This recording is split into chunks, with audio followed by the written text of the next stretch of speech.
Hello, gamers from around the world. This is Boxenberger, the video game enthusiast from Germany, and I would like to welcome you to this week's episode of the World of Gaming. And we are running a little late today, unfortunately, but at least Dutch, we made it to our usual spot on a Thursday. We attempted to do a podcast this Sunday, Yeah, but something came up, so yeah, a um, giant migraine on my behalf is what came up. yeah, And unfortunately, I was passed out. And by the time I seen Boxy's messages, unfortunately, it was already way past when we were meant to start. true that. So, True that. But I'm happy that we're back here today on our usual yeah, spot on a Thursday. And I want to welcome our awesome community. Big welcome to everyone who listens after the fact, either here on YouTube or on Spotify or Apple Podcast. Big welcome to you guys. And for those who are celebrating, basically, I think that's our US listeners. Happy Thanksgiving. oh yes. Do you guys celebrate Thanksgiving in the UK? Nah, we don't do any of that. None of Nah, that we. malark. I think no one in Europe celebrates Thanksgiving. I think that's a US only thing. Um, Nope. Yeah, it's US only. We do. Our usual one is we do. It's standard. Well, in the UK, it's standard. yeah, I know it's a little bit different in Germany. You kind of do the day before Christmas and then Christmas Day. yeah, And it's the same in the Netherlands. It's the day before Christmas, then Christmas Day. And in the UK, it's Christmas Day and then the day after Christmas Day called Boxing Day. yeah, And that's kind of a second Christmas Day, essentially, where everyone pigs out and eats food and things like that. So that's our days. yeah. We have a lot of other holidays here as well, but Thanksgiving isn't one of them. So, um, but I'm glad that still, even though it's Thanksgiving Day, I'm seeing a lot of familiar names in that chat that are from the United States. So it's awesome of you guys to tune in, and we're gonna have a pretty awesome show, I think, here today, because there has been plenty of stuff to talk about since we didn't make it last Thursday and wanted to do one on Sunday and then had to vouch out. So we had to postpone a couple of topics, and I'm looking forward to discuss that with you and this awesome community. But Dutch, before we start into the news and stuff, we need to talk about the most important part in gaming, and that are the games that we are playing. And you've mentioned to me before the show that you've been jumping around in between a lot of games. So what kept you busy? And guys in the chat, please let us know, what have you guys been playing? Yeah. As I mentioned before we started, I've been kind of dipping in and out of a couple of games. I haven't really been managed to headspace wise to dive into them quite in depth, but I have been dipping in and out a few bits. So I played a little bit of the Outer Worlds too. So what are your I've first downloaded. impressions on Outer Worlds It's, 2? it's more Outer Worlds. It's more Outer Worlds is all I Very can say. I true. mean, it's not a bad. It's not a bad thing. It's exactly what I was expecting. I'm looking forward to diving into it properly when I get the chance to. But no, it's certainly entertaining. It's an interesting start to the game with the space station Yeah. blowing up and things like that. So that was intriguing, and obviously then you wake up 10, 15 years later, or whatever it is. Um, so no, it's intriguing. It's intriguing to see where it goes from there. And I got straight into the looting and just trying to find every bit of loot possible in a level as you usually do before going on and going forward and things like that. So that was, yeah, I'm looking forward to diving into it a little bit more. I did have to, because it automatically started on performance mode, and I noticed immediately in performance mode it didn't look the sharpest, so I changed it to quality mode for my own benefit. You know, there is a I don't know what it's exactly called. Something in between quality and performance, where you run it at 40 FPS. It only works with 120 hertz screens that have VRR, but Yeah, you do have that. So Uh, Yeah. I highly recommend to play it on that. That's the best way. The boost from 30 to 40 FPS is insanely high. It Smooth. feels Yeah. a lot smoother, especially, of course, with VR then. And the visual sacrifice is not noticeable at all in between quality Yeah. mode and the damn, what is it? Balanced mode. Balanced mode it's Yeah. called. Yeah. Um, and I highly recommend to play it on that man. Yeah. Aside from that, I played a little bit of Prince of Persia: The Lost Crown. Yeah, very good Um, game. Very good game. yeah, it's cool. Relatively straightforward. Again, a little bit of platforming and things like that. And Yeah. then obviously because I downloaded that as a platformer, then I downloaded Rayman Legends again. Oh, Played a little bit nice. of Rayman Very Legends. good. um, did like 2 levels or something on that. After you asking me to play Ball X Pit a couple of weeks back, of course, I did play that on PC. Sweet. Not on console, And but thoughts? again, that's another one. But yeah, it's good. It's another one where you can, thankfully, you can just jump in, play a couple of levels, jump out, Mm-hmm. jump in, play it a couple of times, and then jump out, and then upgrade your base and jump out again. It's nice and easy. Absolutely. What else? There's a couple of others that I've been playing recently as well. Did you try Banishers? I haven't tried it yet. I've downloaded it though. I have Right. downloaded it. Because for Ready everyone to in the go. chat, it is now in Game Pass. I think yesterday or 2 days ago, it launched in Game Pass. And it is probably the most underrated game this gen. Banishers is so freaking good. It is Tomb Raider meets A Blake's Tale, but Yeah. with a very unique story and some of the best side quests I've ever experienced in any game. Honestly, the side quests are so good. It's a fantastic story. It takes a while to get used to the combat system because it is something I can't really compare it to another game. Of course, it's a hack and slash combat system, but since you have to swap in between two characters instantly during combat, that is a very unique approach and takes a while to get used to that, but it is just so good. The writing is excellent. It is I couldn't recommend a game more than to check out Banishers now, especially that it's in Game Pass. So Yeah, 100%. And there was another one as well. Actually, I downloaded it, and this is one that I refrained from buying even in the sales, and I'm glad I did. And that was, I literally uninstalled it as well. what was the It game? was the Ubisoft ripoff of Forza Horizon. Motor Crew. Yeah, Motor Crew for the Crew Motorfest. That's the one. But yeah, I mean, it's got a lot to it, but immediately I was like, nah. I've never tried it. So no, that's not true. I've played that on Gamescom. Gamescom. Yes, that's the last time I played it as well. Yeah. And then I downloaded it and I installed it, and it was massive as a file size. And I was like, this isn't like I just don't want it. It's okay, Not but long, I'm not. you I'm not will interested. have Forza Horizon 6, right? Exactly. So I mean, absolutely no real need to play that at the moment. So yes, and last but not least, I've absolutely obliterated Pokemon Legends ZA. Mm. And I mean obliterated. So I have only essentially mopping up a couple of the last big quests on there, but one of them's notoriously difficult because you've got to win 1,000 battles. Okay. Which is just grind fest.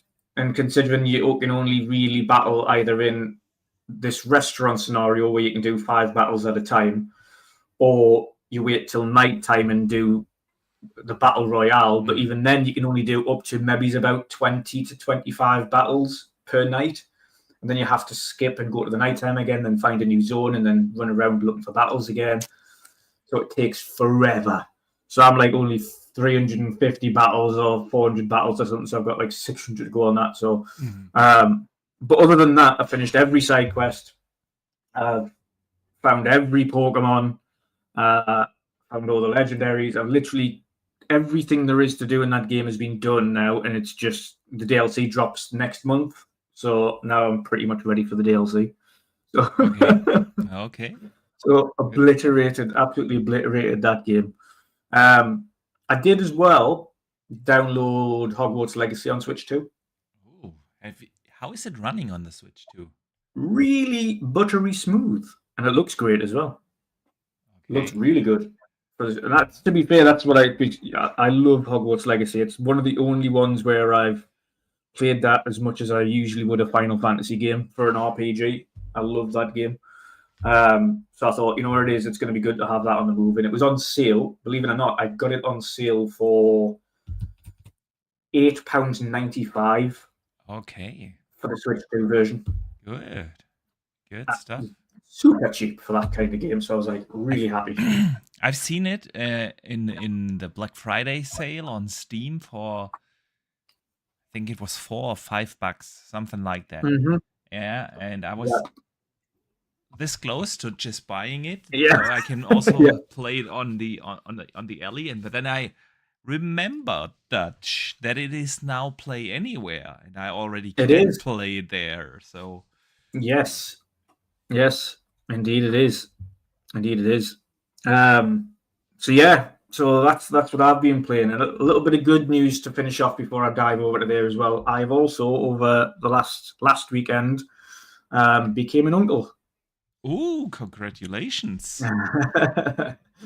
So a new little girl's graced the family there. So I'm now an Awesome, uncle. awesome, congratulations, Thank you, Uncle Dutch. Uncle Dutch. Sweet, Yes. sweet. Yeah, you gotta teach her once she's ready how to play video games properly, man. Oh, absolutely, absolutely. Absolutely. That's what I've been doing this week, dude. Dutch. I contacted you, the Pokemon, expert. Yes. Because my kid, especially my older son, who is 9 years old now at school, all his friends started to collect these Pokemon cards. They've been playing the Pokemon card trading game, and he spends all his allowance on those cards now, and uh, and then we decided, okay, he needs to play a Pokemon game, but I have never played a Pokemon game. I have tried it out back in the days on the Game Boy, and I decided it isn't for me, and I never tried another Pokemon game. So I contacted you. So where to start with Pokemon? And we got Yes. Brilliant Diamond as a recommendation from you. I Yeah. bought that, and I've been playing that with my son on the Switch, and actually, it isn't too bad. Um, Yeah. it's not. It's not like I don't know if I could spend like 50 plus hours in that game, but Yeah. it is not too bad. Not as bad as I thought it would be. Like, let me put it that way. My son Yeah. absolutely loves it. Good. It is. That's what matters. That's It's what an matters. insane. Are all Pokemon games such a grind fest? They can be, yes, they can be. It depends on the type of Pokemon you have as well, because obviously some Pokemon are notoriously more Yeah, strong than others. yeah. So obviously those can just wipe things out and do things at a whim. So it depends on what party he's chosen and what Pokemon he's Mm. chosen to have in his body. And it depends on depends on how easy the game is. If you go in with weak Pokemon that are like just notoriously terrible and their stats are terrible, then it's going to be a grind. It's not just like you have to grind to level up, but it is like you want to go from village A to village B, and Yeah, on it's a its way, long like go. every 2 seconds, you stumble into a fight, and you're like, not again. This, Yeah. Yeah, and it can either be you can buy things like, especially if you want to avoid wild Pokemon battles, you can buy things called repel, and if you use repel sprays, then it'll prevent you from going into Pokemon mm, battles apart from against trainers. And obviously, as long as you're out of the line of sight, you'll not go into them either. So okay, there's workarounds and things like that. But Diamond's definitely the best starting point, because beyond that, everything starts to go a bit more open world and um, a little bit more like Zelda open world mm, style Pokemon, which is a little bit, I think, especially for a youngin, a little bit yeah. too It's definitely too easy full to on. get into. Also, Yeah, a 9-year-old can absolutely understand what's going on and play it on his own without problems. So it was a fantastic recommendation. Thank you for that. you're welcome. You're welcome. Yeah. So, but besides Pokemon with my son, I have been playing extensively again, of course, Ball X-Pit, because it is just such an addictive game that you can play like for 15 minutes, one round, in between whenever you have time for that. It's perfect on the alley. You just pick it up, play one round, and do something else. So I've been playing that, of course, a lot. I've now finished the game 3 times. I'm in New Game plus 3.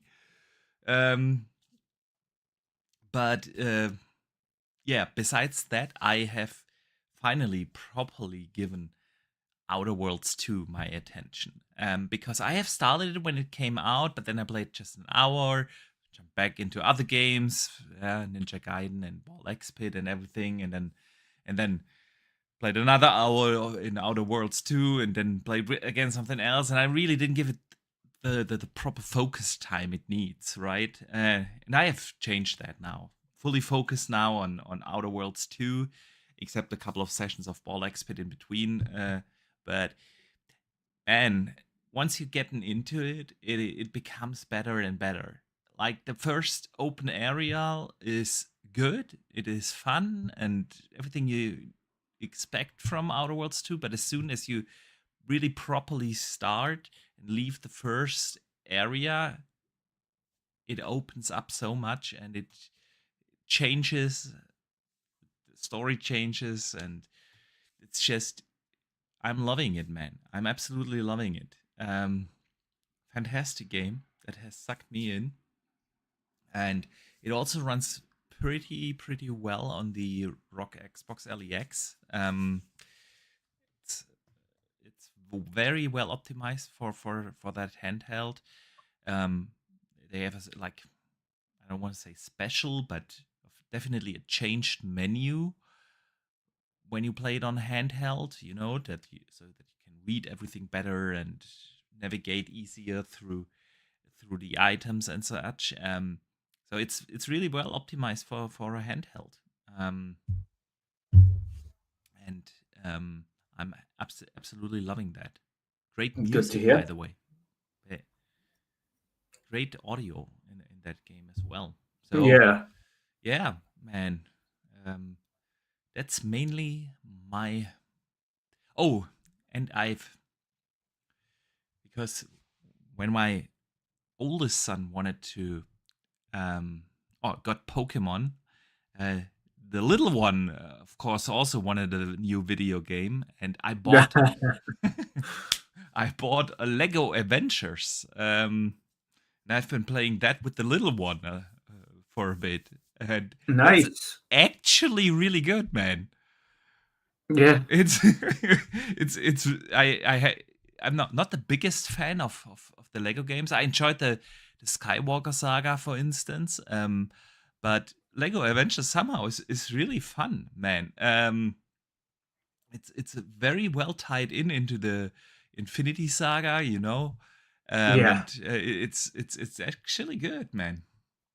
I seen PS Plus this month has Lego Lego Horizon Zero Horizon, Dawn.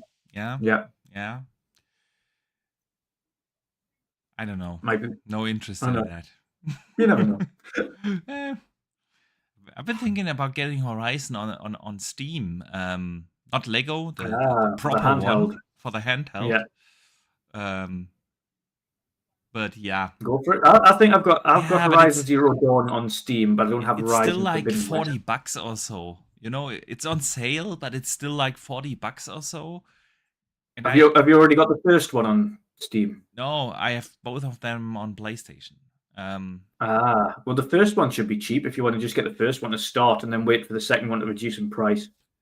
Uh, maybe I need to look that. I think I got the first one on Steam or loaded.com, formerly known as CD Keys, for like £8 or something like that. So I think you might be able to find it on there for Steam specifically.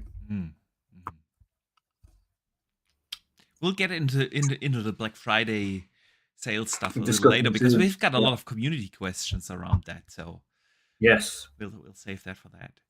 Let me shout out H. Julia, who sends in a channel member chat for being a channel member for 22 months now. First of all, thank you so much for the continued support. Red Dead Redemption 2 bought it on Black Friday sale. I have been thinking about that too. And along with that, Red Dead 1. Because Red Dead 1 is now getting the upgrade thing, you know? yeah. I've been thinking about that as well. But then I already own the game, you know? Will I replay it on the... Because I would... Let's be real, I would buy it for the handheld, you know? And I cannot play like every game I loved in the past again on the handheld. I don't have the time for that, unfortunately. But Red Dead 2 is like such an epic game. It should be in the library. How much was it, Julia? Let us know in the chat. What was that on? Was that on Steam? I would assume so. The channel member chat didn't say, but I'd expect that the game has already been bought on one of the consoles from H. Julia. Yeah. Well, the funny thing was, what was it? What game was it? Oh, it was Witcher 3. So I went. Obviously, I already own The Witcher 3 on Switch. Me too. And it popped up on the Switch sales for me. Well, I thought it was for everybody, but it popped up on the Switch sales as 100% off. I was like, what? I was like, it's free. I was like, what's going on? Yeah, but it is super cheap. It is super cheap on Switch at the minute as well. Oh, right. It's actually a really good port. It was Black already Friday. on the... Oh, H. Julia says $20. 20 euros. Forbidden West is 30 bucks on Steam at the moment. Nice. 40% off. Yeah. Forbidden West. I have to check that out again. We'll get into that during the community questions. Because I bought some unnecessary stuff already. You couldn't resist. It's like for 2 years now or so, maybe 1.5, 2 years now, I'm trying to be more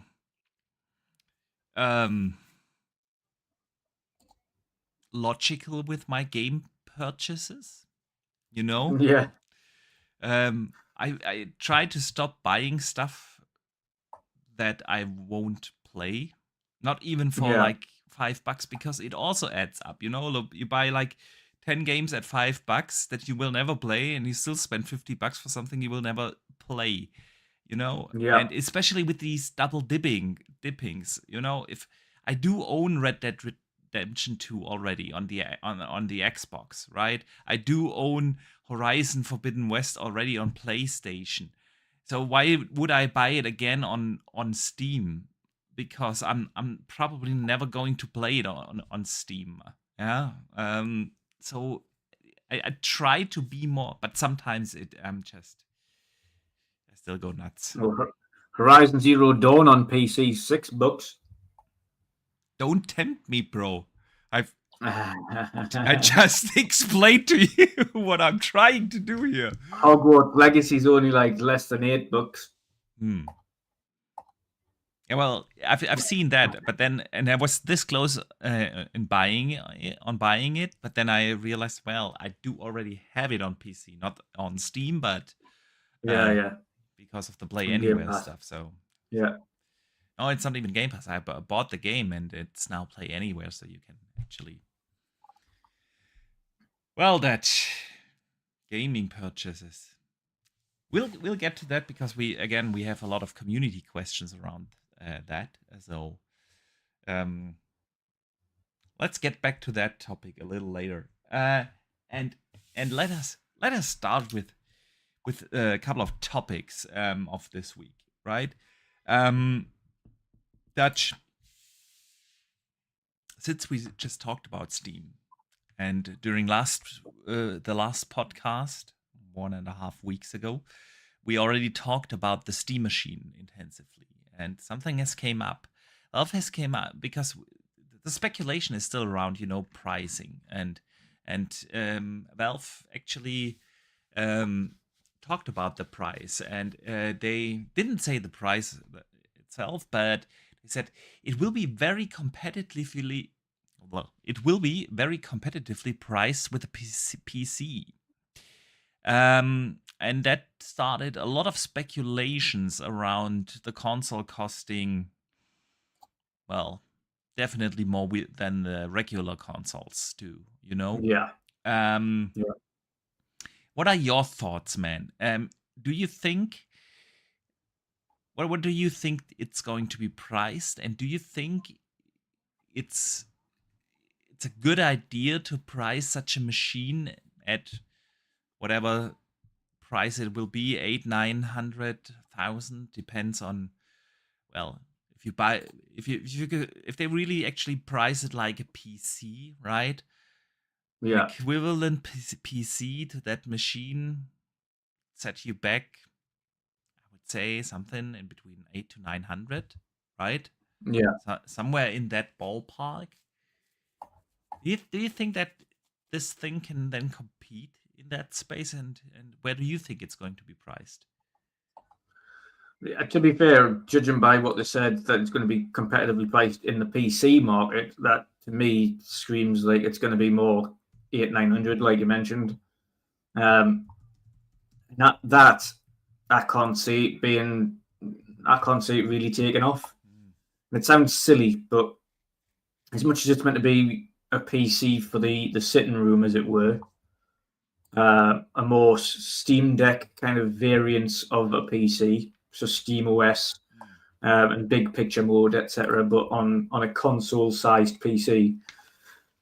Regardless of that, I think power-wise, then you'd be going up against the next-gen consoles, which realistically will be more powerful than what they've put out in terms of specs.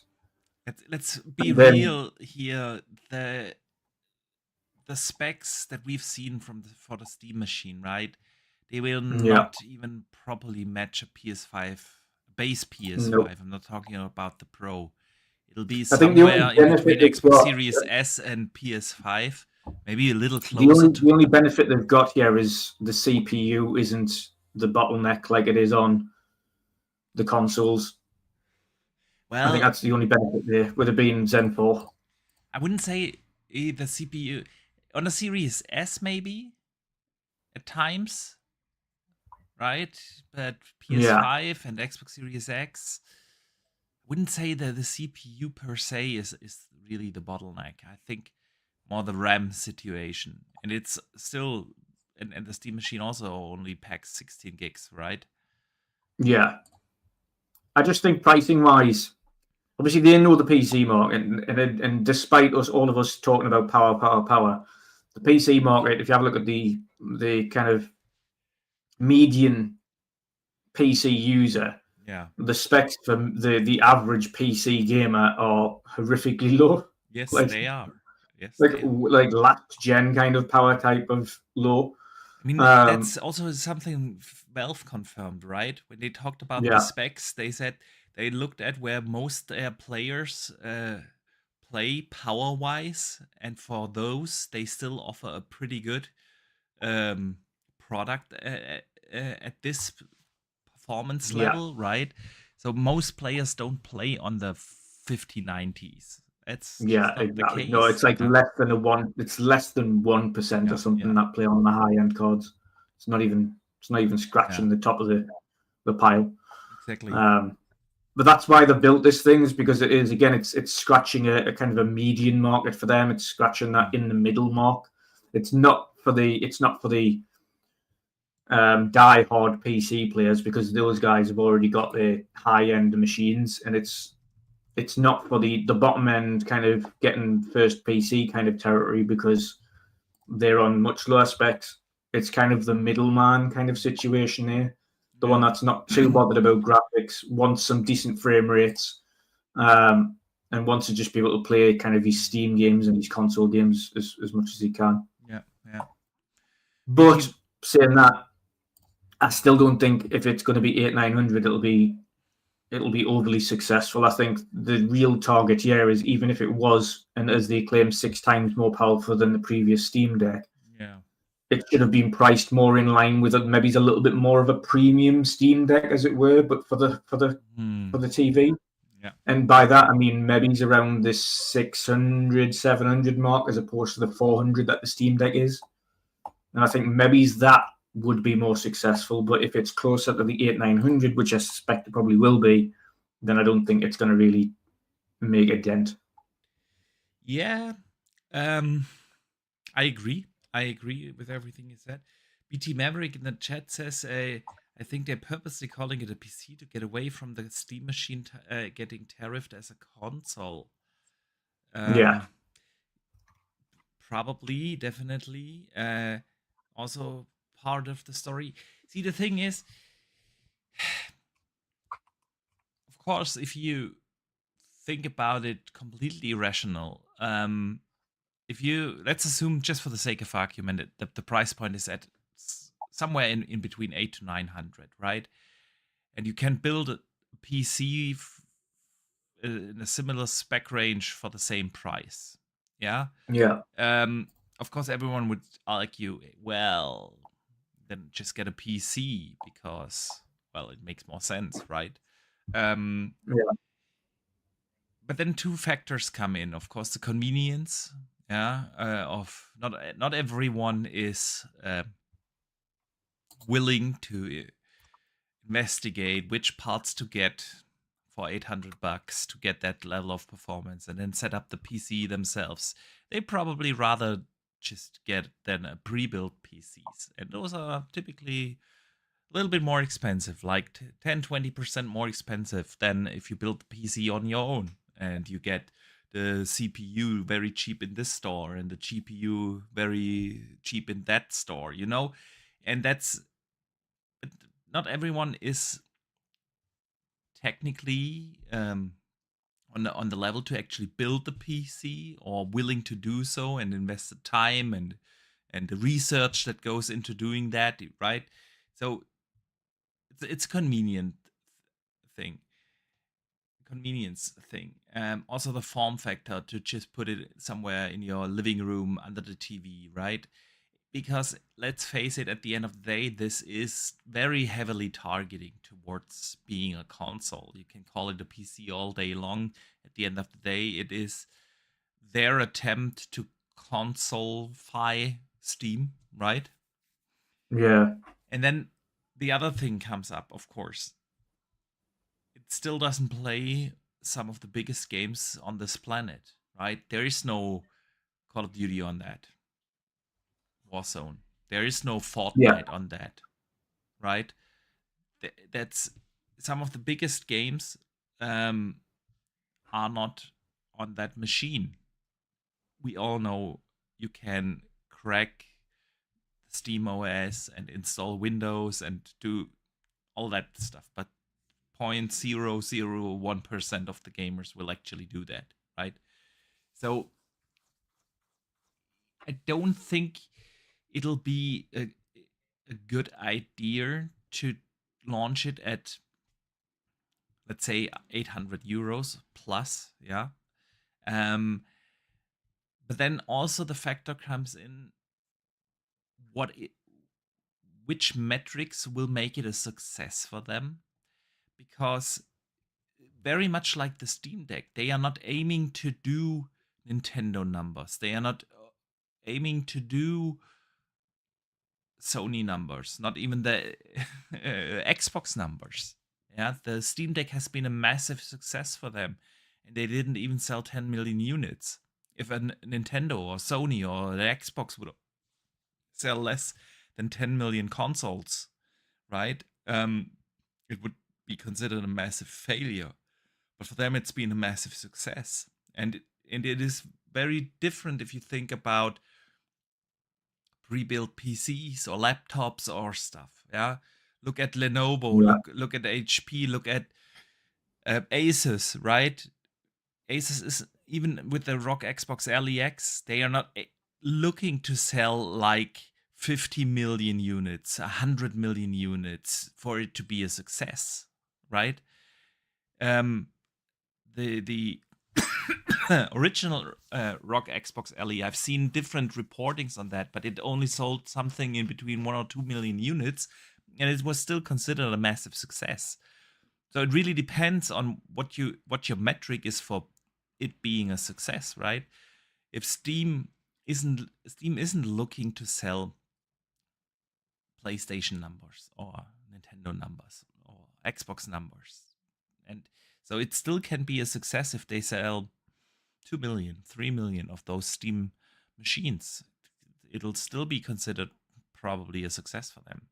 So, yeah, I don't think it's particularly a good idea, because with that device, they can argue all day long, but they are aiming to be in the console space, right? So obvious. Yeah. But then let's not forget, people are hungry for new hardware all the time. People embraced Steam over the last 5 years very, very much, right? Especially now with the ROG Xbox LEX out there, and all these rumors that the next Xbox will run Steam games as well. Steam libraries are very much in the focus of gamers at this point in time, right? And so it kind of makes sense for them to aim into that market. And consoles, Xbox consoles, PlayStation consoles, and so on, they are also not getting cheaper over time, right? Yeah. We are now at insane prices after being more than 5 years into this console generations. The consoles prices have increased significantly for that old hardware, right? And Yeah. with the RAM situation going on on this planet, everyone expects the console prices to go up again. And then maybe 800 or 900 euro price point doesn't seem to be that bad, right? Yeah. So it's going to be a wait and see situation, especially. I think the bigger challenge for them than the actual pricing, because if you do have a big Steam library and you're looking for an easy way to play those games in your living room, it might still be an interesting product for you. The real question, I think, for them is, when will Xbox or PlayStation bring out their next gen? Valve said, well, we are launching next year, right? We expect it more to be towards the end of the year, because outside of the Nintendo Switch, every console-like device has always launched in November. Always, right? And so if Xbox announced their next gen next year, which I think you and I both do expect them to announce the next gen next year and bring it out in 27. Yeah. I think that is the more critical part than whether it's being sold at 7, 8, or 900 euros. because if Xbox announces, and I expect that to be at the June showcase, I fully expect the next gen Xbox to be there. Well, we have this device here coming next year, coming in 2027, and it will play all your libraries, your Xbox library, your Steam library, your Epic library. Then, and everyone knows, okay, it's gonna be a much more powerful device. It's a very different story than for Steam, because the other thing just offers so much more at a very similar price point, because the next Xbox will also be at 8 to 900 at least, right? Yeah, But it, yeah, and that's what I I think expect. that's much more the problem than whether they launch it at 800 or not. The question will be, what is Xbox, uh, especially Xbox, because the next PlayStation will not play the Steam games, um, doing, and when will they announce it? Well, when will they announce what the price of the Steam They're console? Or? next gen, right? Ah, Yeah.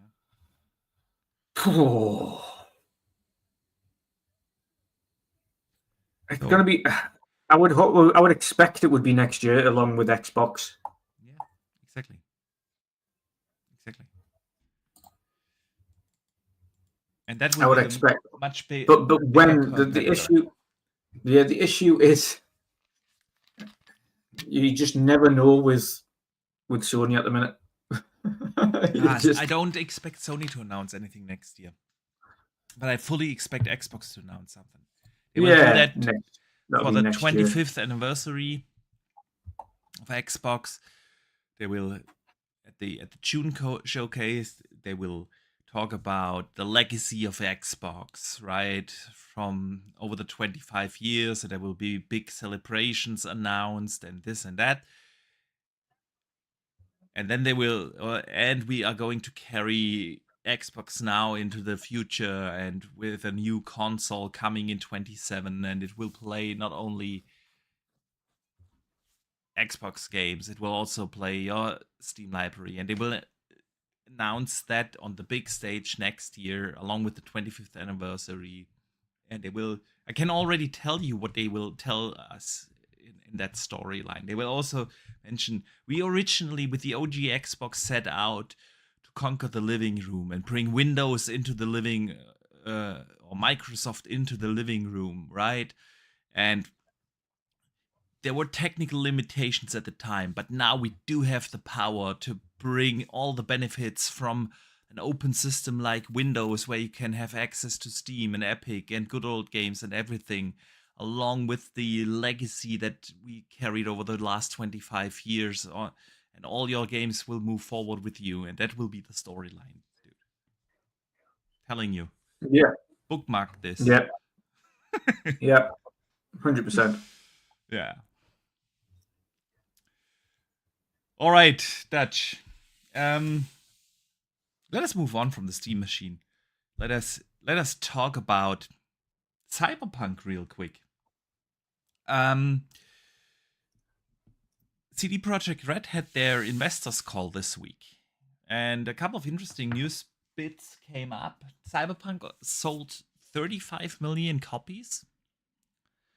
It's out for 5 years now, right? And they've sold Yeah, 35 million copies.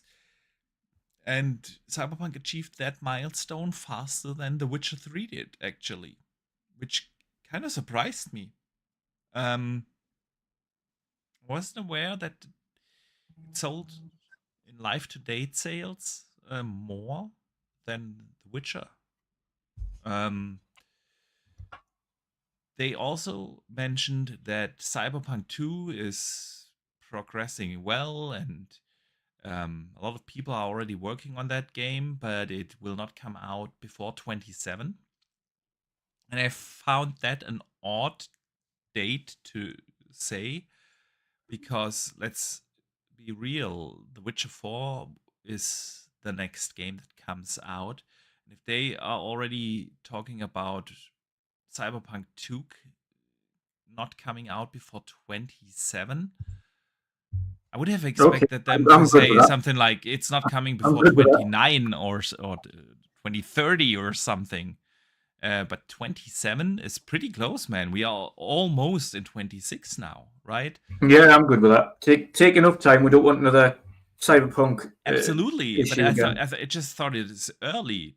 I was wondering, why are they mentioning such an early date? Yeah. why wouldn't they say, well, Cyberpunk isn't coming before 29 or something like that? Yeah. And but well, they did. So Yeah, let's I mean, I'm happy with that. I'm happy. Obviously, it's good to confirm that it's sooner than we expected, but also far enough away for them to have been working on it. yeah, You know. true. More than half of the studio in Poland is now working, of course, on The Witcher 4, which will be then the next game. They also said we are not going to be at the Keeleys, which I didn't expect. They have shown the big tech demo this year, and we are not going to see The Witcher 4. I'm not even sure if we see The Witcher 4 next year, honestly. Yeah, I don't think so either. I mean, I would love to, don't get me wrong. Definitely, easily my most anticipated game. But Something yeah, like that needs plenty, especially moving over to a brand new engine. It needs plenty of time in the oven. exactly. And since Do they we have, know, is Cyberpunk going over to Unreal as well, yes, or is yes, Cyberpunk no, it is? everything is going over to Ooh, Unreal. that's a big shift.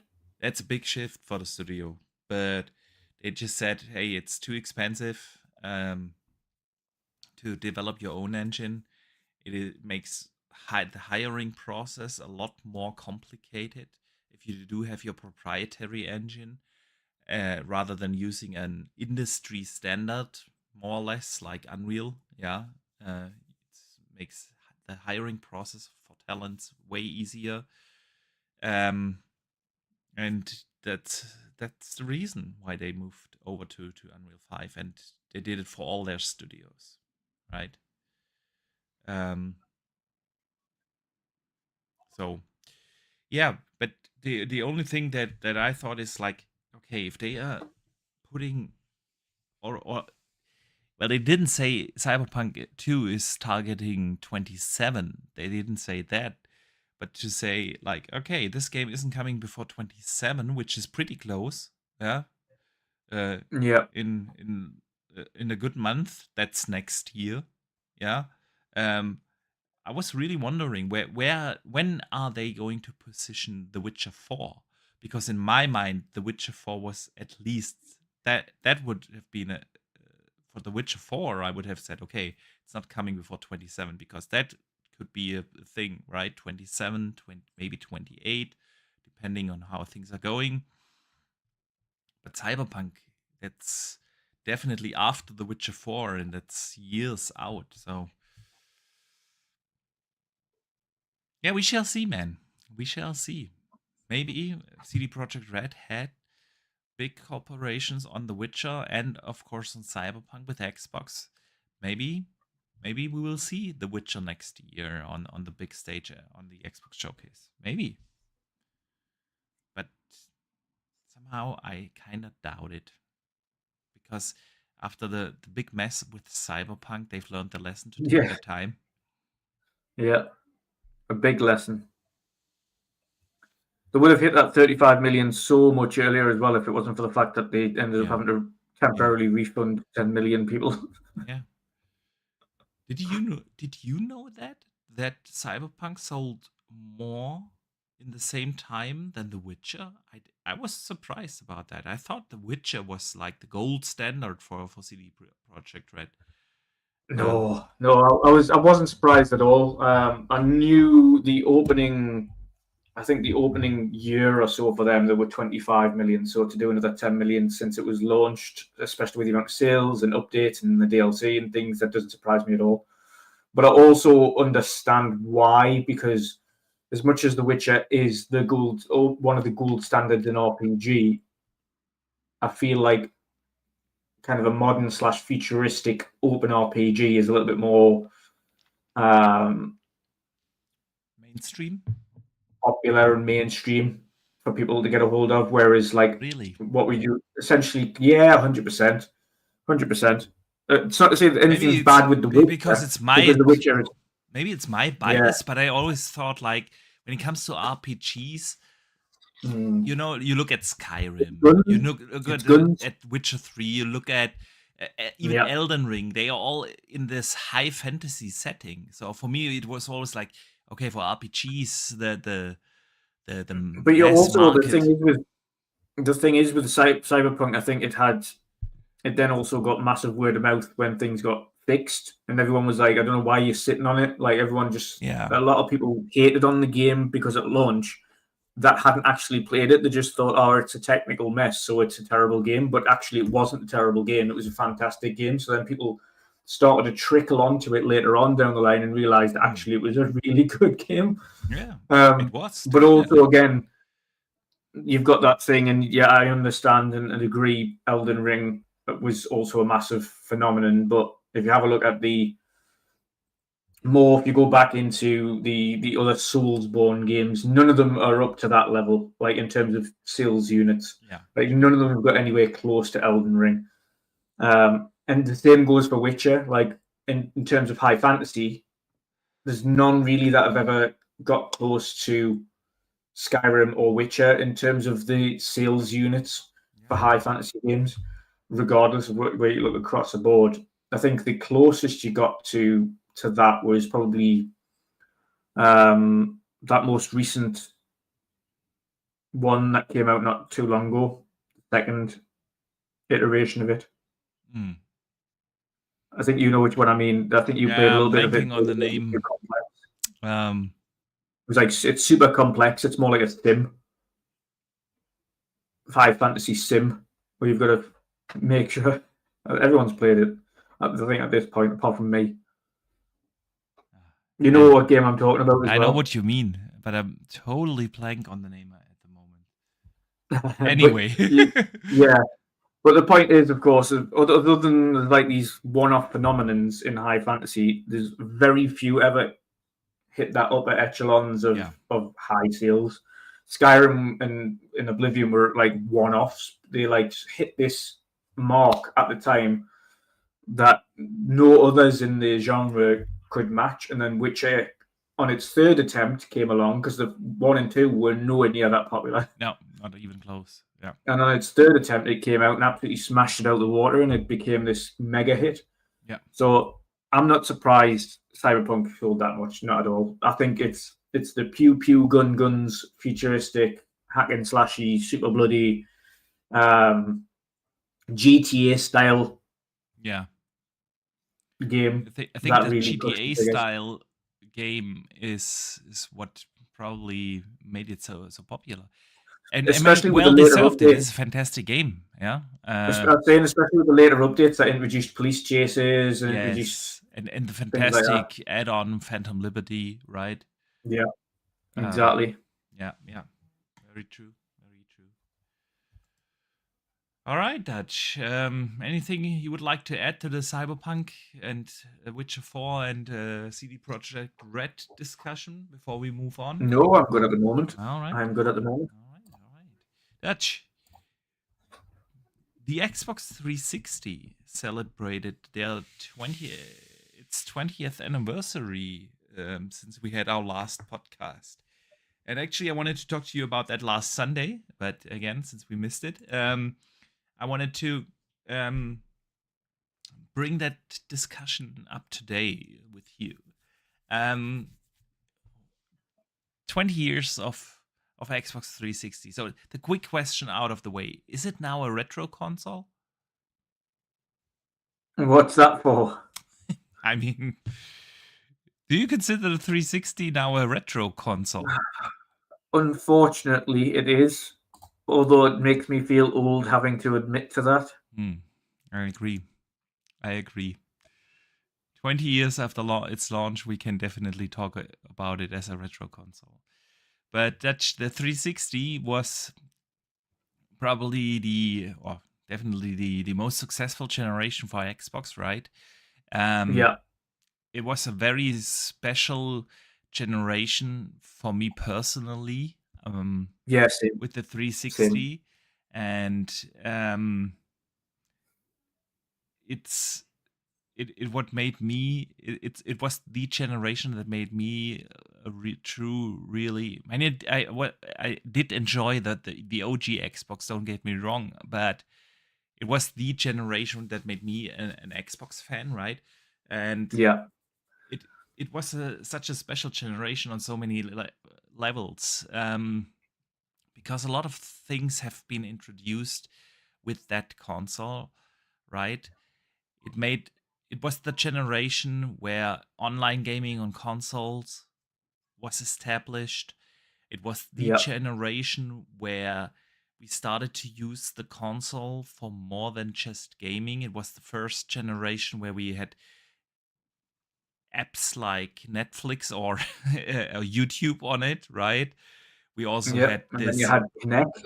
Connect, exactly. We um had the what was that called? The media player thing, right? Um Yeah. Back in the time we all had these home networks with servers, and all legally purchased movies and stuff, but you had a Yeah. player for that to bring that stuff on a big screen, right? It was the generation that introduced HD to us.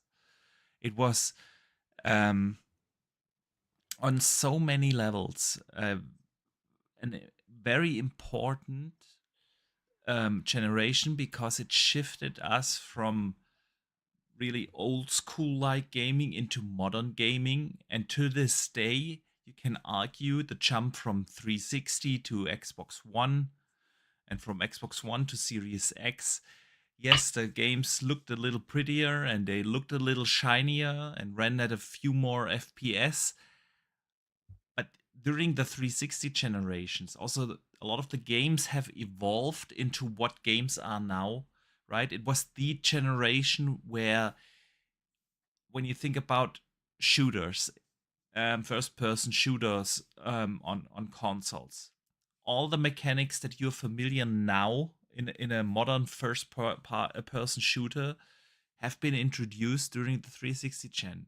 RPGs, like, and the gameplay mechanics in RPGs, from open world mechanics to how combat works, how leveling works, all those systems that we are used to and familiar with now, right, have been introduced in that generation.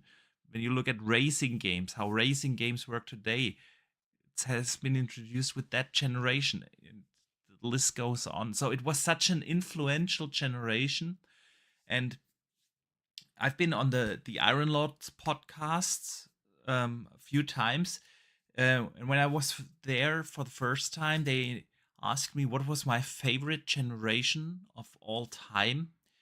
And I was tempted to say, well, something, from my childhood, like the N64 or so that I had when I was a teenager, right? Uh, Yeah. but of course, there's a lot of nostalgia attached to that, playing stuff like GoldenEye or Ocarina of Time and so on. But if I'm honest, I think the 360 is my favorite, or was my favorite, or, yeah, well, still is my favorite generation of all time, and my favorite console 100% of agree. all time. Yeah. It changed so much in gaming. HD drives in consoles, right? That you have Yeah. to install your games. That's also something that has been introduced with that generation. Yeah. And so, Although we did still have memory cards for a bit at the beginning. yeah, we did, right? I Wi-Fi think adapters. the first model only had, like, I want to say 32 gigs. The base model, there was like, Yeah, I uh, think so. Yeah. something like Yeah. And that. then you could buy a 200 it was it 256 gigs, and that's the later one, a yeah. Adapter, and then 512 then you gigs. meet with a 512. Yeah, yeah. So it was also the generation of the Red Ring of Death, Death Yes, Price. I fixed my fair share of those. I never had that. I was super lucky. I never had that the red ring. I did. I did. And I'm still left with the 360. I've still got a 360 Slim. Still have a Nice. 360 Slim. Unfortunately, I don't have one. UK Desirous in the chat says he's got 5 different 360s. All of them have Red Ring of Death. I had my I bought the bigger model, not the 32 gig, but the at launch there was a bigger model. I can't remember whether it had 64 or 128 gigs, but I had that until I moved apartments. Back in the time I went to the university and I lived in a shared apartment, and when we had to move, and during that move, I can't really remember whether I or a friend of mine who helped moving dropped the 360, and then I got the Gears of War special edition with 512 gigs, and it made the Lancer sound when you opened the disk drive, and man, that were the times, right? So, Dutch, share some of your favorite games from that generation. Gears of War is obviously one of them. Absolutely. Skyrim, I absolutely played to death. Yeah. True. And again, I have to say, because this is when Minecraft first hit console, and it was such a big thing on PC at the time when Minecraft was coming out. It was one of those things where everyone's like, okay, this is interesting. And then it eventually hit console, and I was like, played Minecraft absolutely to death. That, Gears of War, mainly, other than playing the regular campaign, the multiplayer. I had the most fun time on the multiplayer on Gears of War when that first launched. It was like 2v2s, and that's all we did. Just me and my friend playing online against people. Yeah. 2v2s all the time at Canal when it first launched, and it was absolutely insane. The first Gears never launched in Germany. It was too gory for the German government, so they banned that. But I got a UK import. Yeah. And to be fair, and it sounds strange, I was more into Gears on 360 than I was at Halo for me. On the OG Halo Xbox, 3. I was Halo. But when Gears launched on 360, that was it. I was just all in on Gears, and I was like, "Yeah, this is it for me." But like I say, I think it has to be Gears, Skyrim, Minecraft. Obviously, I still played the FIFAs and things at the time, but I think those were the definitives. And even played a fair share and went through quite a few controllers on Street Fighter. Street Fighter 4 Arcade Edition, and then Street Fighter 4. Sweet. Played a lot of that. Left 4 Dead, played a lot of that. Yeah, it was just it was, like you say, it was one of those things where it was just the real kickstart for multiplayer. I know the OG Xbox also had online. Halo 2 was absolutely, but the 360 made this. And everyone remembers the lovely headset you got in the box that like pressed against your head and give you a headache. And the little keyboard that you could attach to the controller to type in the and then chat. Then you could get the little hands-free kit type of headset you could buy.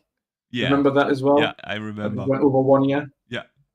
But yeah, that free in the box headset. Bring that back. Bring back the free in the box headset. Yes, absolutely. I want to add Mass Effect to that list. Because it was also like at least a timed Xbox exclusive. It was definitely marketed as an Xbox exclusive, right? and it was Yeah. such an influential series for me. 1, 2, and 3, right? 2 is still my favorite, but they were all absolutely phenomenal, and offered something completely new at the time, right? I also want to mention Call of Duty, honestly, because uh, Oh, Call of Duty 3, yeah, um, it at the time the it was Normandy something landing. new, right? It was something special. It was um, really something. I also remember playing the shitload out of Diablo 3 when it Yeah. came out on Oh, 360. I know a couple more as well that I played a shitload of. Need for Speed Most Wanted when it first released. Ooh, yeah, yeah. And And I Underground. just remember going into, I think it was going into college at the time, and everyone had Need for Speed Most Wanted on different things. So a couple of my friends had it on PlayStation 3, and we had a couple of us had it on 360. And because there wasn't multiplayer on the game, the only thing you could really talk about was who had the longest cop chases. Yeah, yeah. It was like trying to get the biggest time stacked up, and then you'd go in, you'd be like, "Yeah, I managed," and like a photo on your phone saying, "Look, Mm, I managed to get like 45 minutes without being caught." And yeah, yeah. Oh man, and then Project Gotham, what was that? Project Gotham Racing. Gotham Racing. Yeah, Project Gotham Racing. Yeah, yeah. Well, true. I didn't play a shitload out of it, but it was a That fantastic was, game. yeah, when Microsoft had two big Yeah. sim games at the same time. Also Fable, right? Fable Yeah, 3, Fable 3 it was, and Fable 2 and Fable 3. and I definitely played more Fable 2 than I did 3. yeah, but 2 was on the OG Xbox still, I think. Was it? I think. I could be wrong. Let me fact check that real quick. Uh No, 360. no, Yeah, it was just, 360. It was already the 360. All yeah. right. Yeah, because I played the entire Fable series to death, especially in co-op. It was such a fantastic game to play in co-op. Um, absolutely. I also played a shitload out of Darksiders. I loved that series. It was Zelda for adults, right? Um, Yeah. insanely good games. um, like, of course, also tons of Gears. Um, it was also the last generation where Xbox was like really heavily competing sales wise with PlayStation, right? It was a very interesting gen because the PlayStation 3, with its very different approach in its architecture, with the cell architecture, right, offered just something entirely different. And Yeah. don't get me wrong, the PlayStation 3 generation was also a very, very fantastic gen, right? With God of War and Uncharted and all that good stuff. And at the very end, of course, also things like Last of Us and so on. But it made these console comparisons much more interesting because they have been such different devices, you know? Yeah. With the Xbox One and the PS4, the two consoles were almost identical in hardware, and the Series X and the PlayStation 5 now are also almost identical. But at that time, these consoles definitely offered something entirely different. And it was also the generation for me, the Xbox 360 gen, where I started to ditch discs. Um, Kind of for me. I wasn't like, I didn't have the same money that I do now. I think it was more Xbox One for me where I started to go full digital. So on 360, I was still at the point where I was like playing games, then I'd finish a game and then I'd sell the game and then get a new game. and that's how Um, the gen started for me still. But yeah. then it was the for me it was the time when I finished university, right? Got my first Mm. job. That was 360 gen, and then it was Far Cry 3 was the first one I fully bought digital. I have purchased a few smaller games, indie titles, right? Um, Yeah. um, Before, but it was like the first triple A game.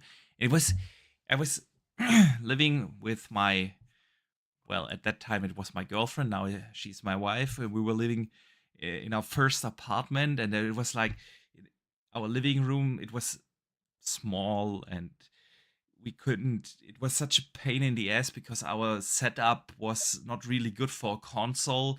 We had to hide the console somewhere behind the TV, and it was always like this super annoying thing to and put it in a disc because you always had to lean over the TV to get the disc in, um, and then I for some reason I bought Far Cry 3 fully digital, and it was like, bro, I never have to get up and lean over the TV. I'm never going back to discs. I'm never going Yeah. back to discs. And Yeah. ever since, I'm fully digital. Um, yeah. Another one So, as well that I want to point out. We also in 360 era had the last big Quake game, Quake 4, right. and I Was a loved launch that game. game. It was a Yeah, launch I game. loved that game. Oh, yeah. Loved it. Yeah, it was absolutely fantastic. Also, Oblivion, man.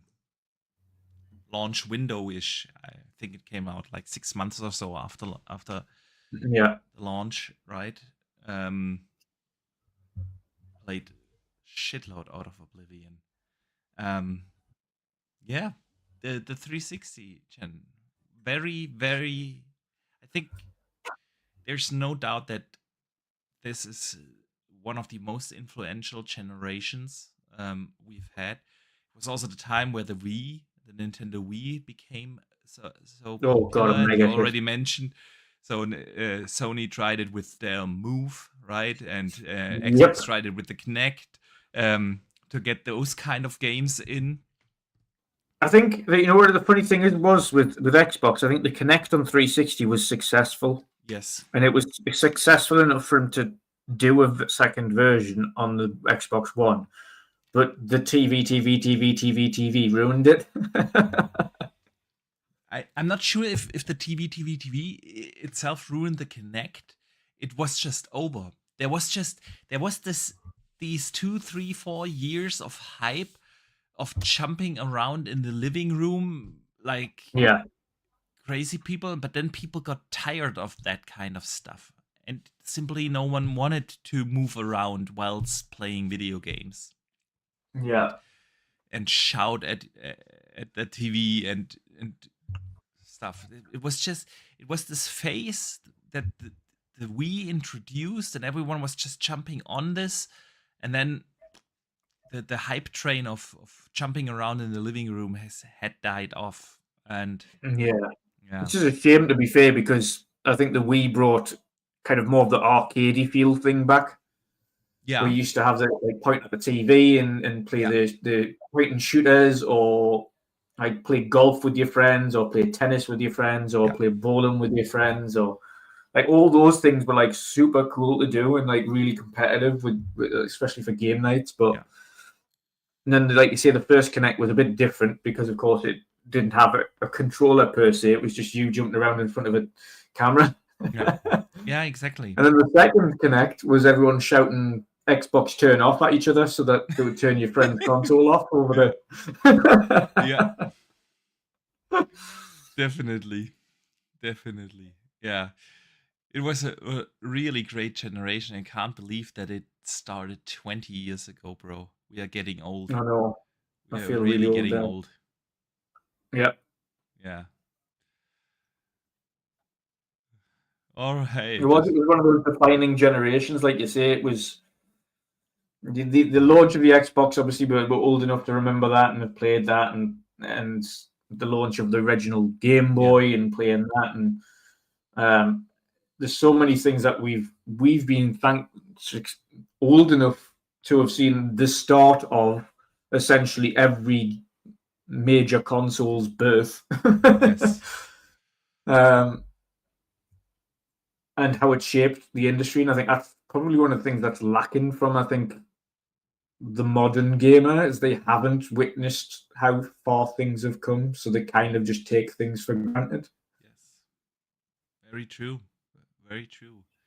Right? We came in touch with gaming on the NES. And then Yeah, moved to the Super Nintendo. And then we moved for the first time in 3D and yes, rendered worlds with the OG PlayStation and the Nintendo Sega Mega 64 Drive. and Sega Mega Drive, right? And then we got introduced into online gaming. Yeah, And and party chats for the first time. party chats for the first time. It was such a 'Cause, weird even if experience to talk to yeah, strangers while sitting on because your even on PC at that point, like all of the online chat was text based. It yes, wasn't microphones. yes, So like even if you're playing like Age of Empires, which I did a lot online when it first released on PC, and I was playing Age of Empires on PC all the time, it was always text based, like yes, and having Diablo to go at each 2 other and on text. everything. Yeah, Yeah, yeah, yeah. That's true. And then we moved into the modern generation, right?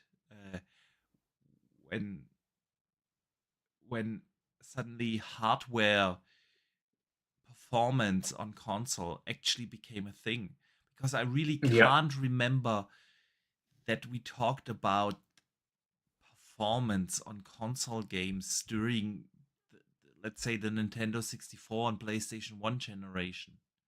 no, Was yeah, you knew, okay, this can do a little bit more also, but it really wasn't a discussion point. And then we moved into that era, right, where people started to compare consoles to PCs, where they started to compare the consoles in terms of performance in between.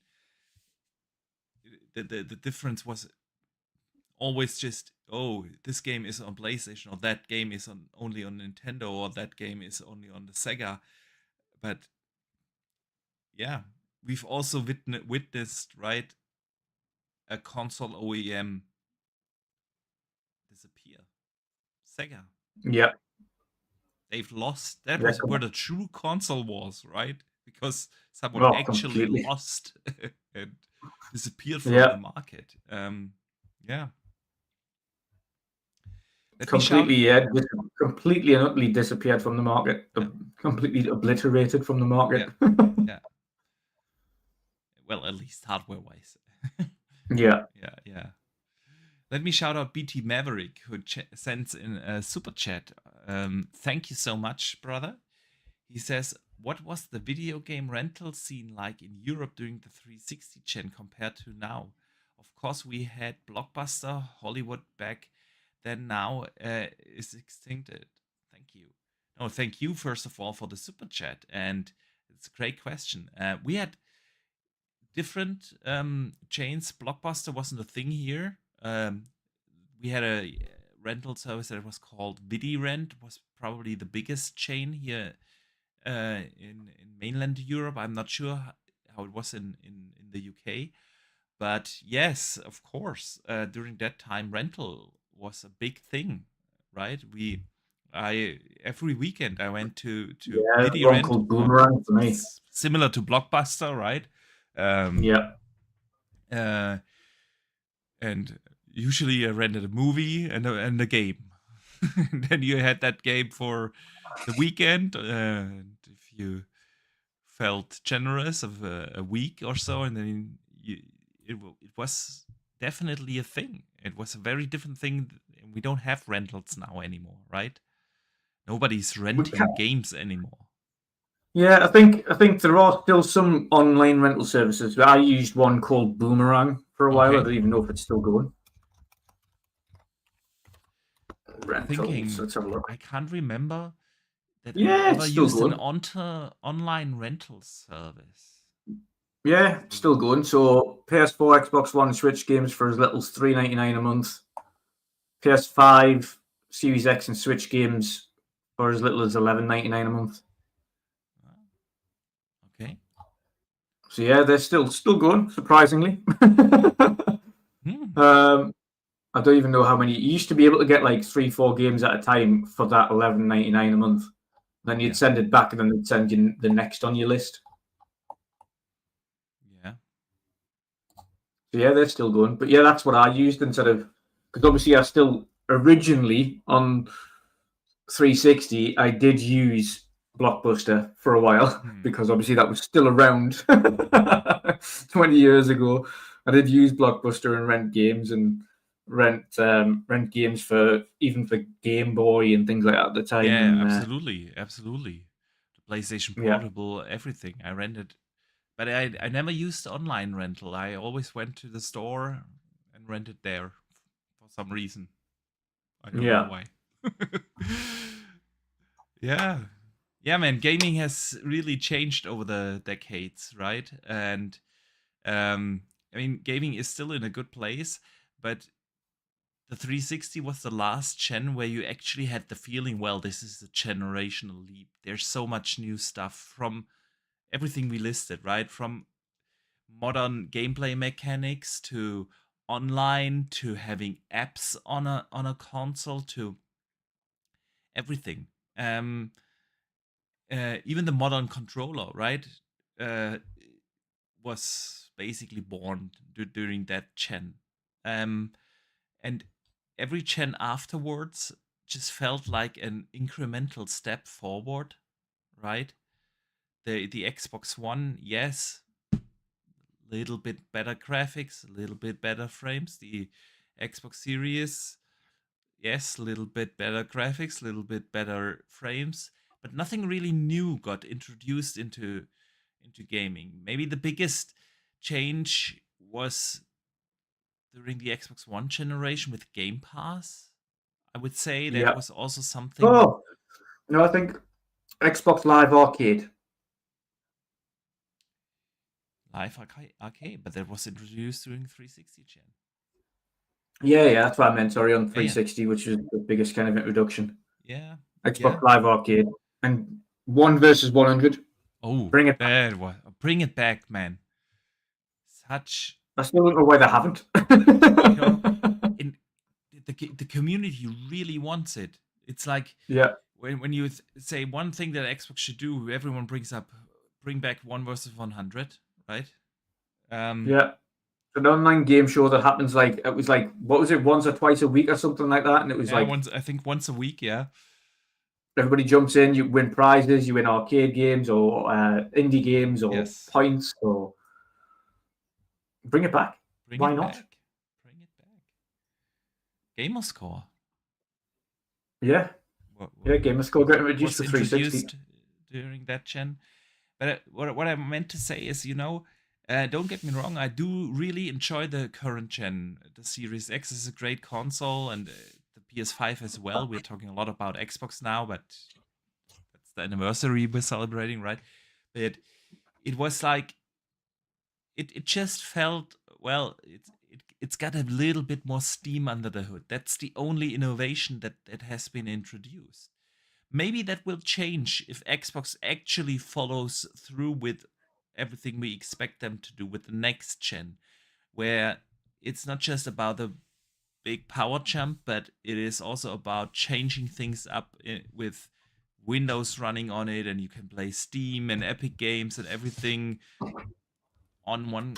Maybe that's also then that feeling again of having a true generational leap. Yeah, Um, but yeah, uh, the 360, man. We could fill up the entire episode or show here today with great memories yeah. About retro gaming. about this retro Us old console. folk. Again, 20 years. That's such a long time, right? I know it doesn't feel like 20 years ago. No, definitely not. Definitely not. It, because it was a console, right, that came out when you were already an adult. Yeah. I was 22 years old already when that console came out 20 years ago. So I wasn't quite that old. I was 17. Yeah,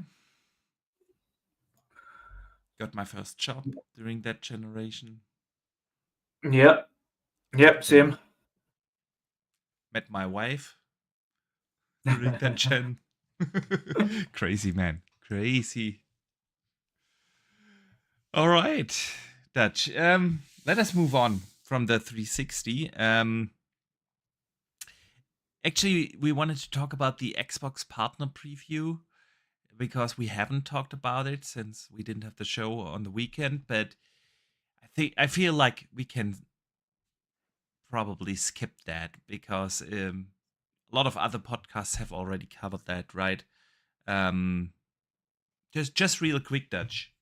Real quick, what were your overall impressions? I don't want to go through every game, but Xbox partner preview last Thursday, a week ago. Yeah, I remember having it on in the background, and it was all right. There was a few all right games.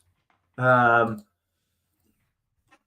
I think let's have a look. Yeah, I'm going to bring the list back up again so I kind of refresh Yeah. myself. Sure. Because It was I it was agree. more I've seen again a lot of for me. praise. For me, it was more again indie games than it is anything else. Yeah.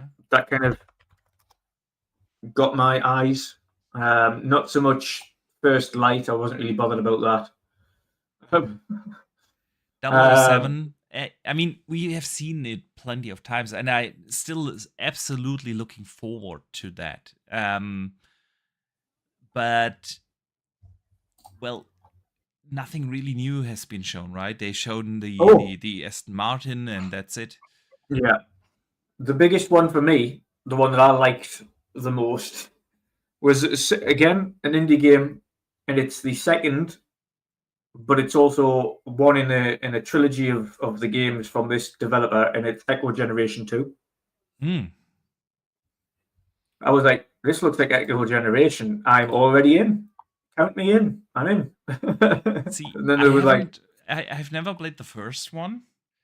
I don't, ah, can't really tell you why because I love those kind of turn-based yeah, games. it's such a cool game. You need to. Hmm. This that would be a perfect for your handheld. I mean, Octopath Traveler 2 is coming out in a week or two. Octopath Traveler Zero. Zero. What did I say? Two. No, Two. zero. Yeah. Right. And I cannot wait, man. It's Yeah. awesome. But this is so much shorter than Octopath Traveler. All right. That's This is good because we're talking like Octopath a is 10, always 15 like a hour game. 100-hour game. Oh no. Talking like a 10, 15 hour game. Ah, yeah, I need to check that out, man. The first one, then. Well, the first one's like essentially like a group of kids exploring a mystery that's going on in a town and things like that. And Okay. that's quite interesting. And the second one's, by the looks of things, more adults. Hmm. And that's kind of intriguing again because it again it looked like the same kind of the art style and things that that Yeah. developer does, Yeah. which is fantastic. But it did look a little bit more up to date, and I was like, ooh, what's going on here? So yeah, Yeah. I uh, I was really intrigued by Crown Sworn. It looks like yeah, I thought when I saw it, I thought like, man, that's DLC to Silksong, right? But no. Um, very intrigued there. I also liked Armatus. That was the opener game, right? This third-person shooter kind of game looked like freakish Gears of War like kind of game. yeah, Intrigued by that, man. Um, and of course, Reanimal, right? Uh, yeah, definitely interested in that. But yeah, overall, I thought it was good. Nothing super special. no, Um, and it wasn't like I always keep my expectations in check with these partner previews, right? yeah, Um, but I didn't think that anything really stood out. Some good stuff, nothing really that blew me away. Where I thought like, well, interesting though. Very heavily focused again on play anywhere. All games that have been shown, right, are play anywhere, and that gives me a lot of hope that Xbox will put much more focus on bringing more games to play anywhere in the future. So, yeah, man. Anything you would like to add to the partner preview? Don't want to make it a big topic in the Yeah, to be podcast. fair, I don't think it needs to be a big topic either. Yeah. It was cool, but I had my expectations in check. I didn't expect anything. Yeah. These partner previews never really presented much anyway. But it was nice for me. Like I say, it was nice to see Echo Generation 2 pop up when I didn't expect it. So I was fully under the impression they were done with that kind of trilogy because it was called, I think it's the Voxel trilogy. They did Echo Generation, they did The Tourist, and they did the oh god, what do you call it? The Mad Hatter kind of game that they brought out as well, which I enjoyed.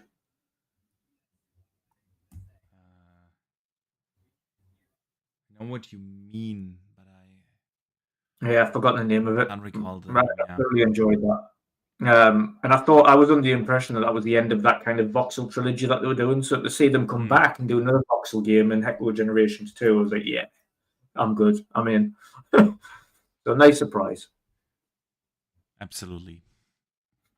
All right, Dutch. Something interesting happened this week. Epic and Unity announced a partnership, a very unique partnership because, well, obviously Unreal Engine is the biggest, most popular engine on this planet, right? But Unity is, in terms of non-proprietary engines, right, probably place 2.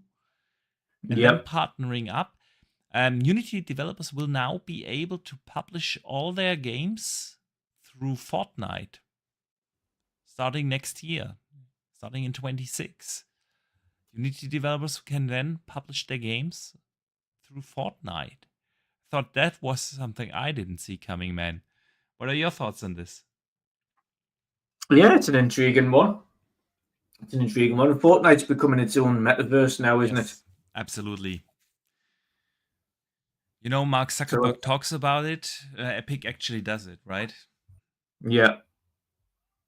Yeah, I mean, good on them. Good on them. As long as they keep it kind of, they need to just the only issue with things like this is just moderation. Yeah, being able to kind of keep on top of things and make sure it's kind of moderated correctly and that people aren't playing, because obviously it was in the news not too long ago on the Roblox side of things that is just not moderated at all. And kids are managing to kind of get into some really ridiculous things. Yes, and Roblox is, especially across a lot of countries here in Europe now, also in a lot of trouble, a lot of lawsuits going on. Yeah, a lot of governments thinking about banning actually Roblox entirely, or at least the publishing part of it. And it's it is definitely something. It needs to be moderated. There needs to be some quality control over it. But Fortnite or Epic is really pushing that, right? And Unity is, well, especially since the launch of Unreal 5, really struggling on the market, right? A lot of layoffs happening, less and less developers jumping into Unity, not because of the ease of use, but of the weird cost approach and how Unity is participating in games. And it was definitely an interesting thing to see that they are partnering up, right? Yeah, it's not something you thought you'd kind of hear. To be fair, it is an intriguing bit of news. Yeah.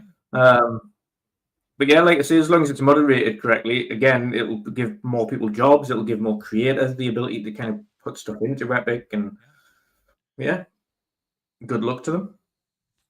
Absolutely. They can undercut Steam with that, right? Yeah. Because Epic, that was my original thought, right? Fortnite isn't on Steam. And Epic has been trying to get the Steam store out for years now by gifting free games, and that's probably the only use case anyone's using the Epic store for, to get freebies, right? Yeah. And they've never even come close to have a foothold in the PC storefront market thing. And with them making Fortnite basically that, they have a significantly higher reach all of a sudden. And that was my original thought. If they can bring developers in with Unity to publish their games through Fortnite, they can undercut Steam with that. And maybe they are trying to do, to I don't want to say integrate, but for the lack of a better word, let's say they kind of want to integrate their storefront into Fortnite. That was my original thought when I read that headline. I don't know if that makes sense and if that's the case, but it kind of looks like it, right? Yeah. Like you say, it's basically a metaverse kind of thing, and then have the storefront, the publishing side of ARMS, integrated into Fortnite. Yeah. They've already started it anyway. They've already started it with they've got an entirely separate part of Fortnite that's just like mad creations.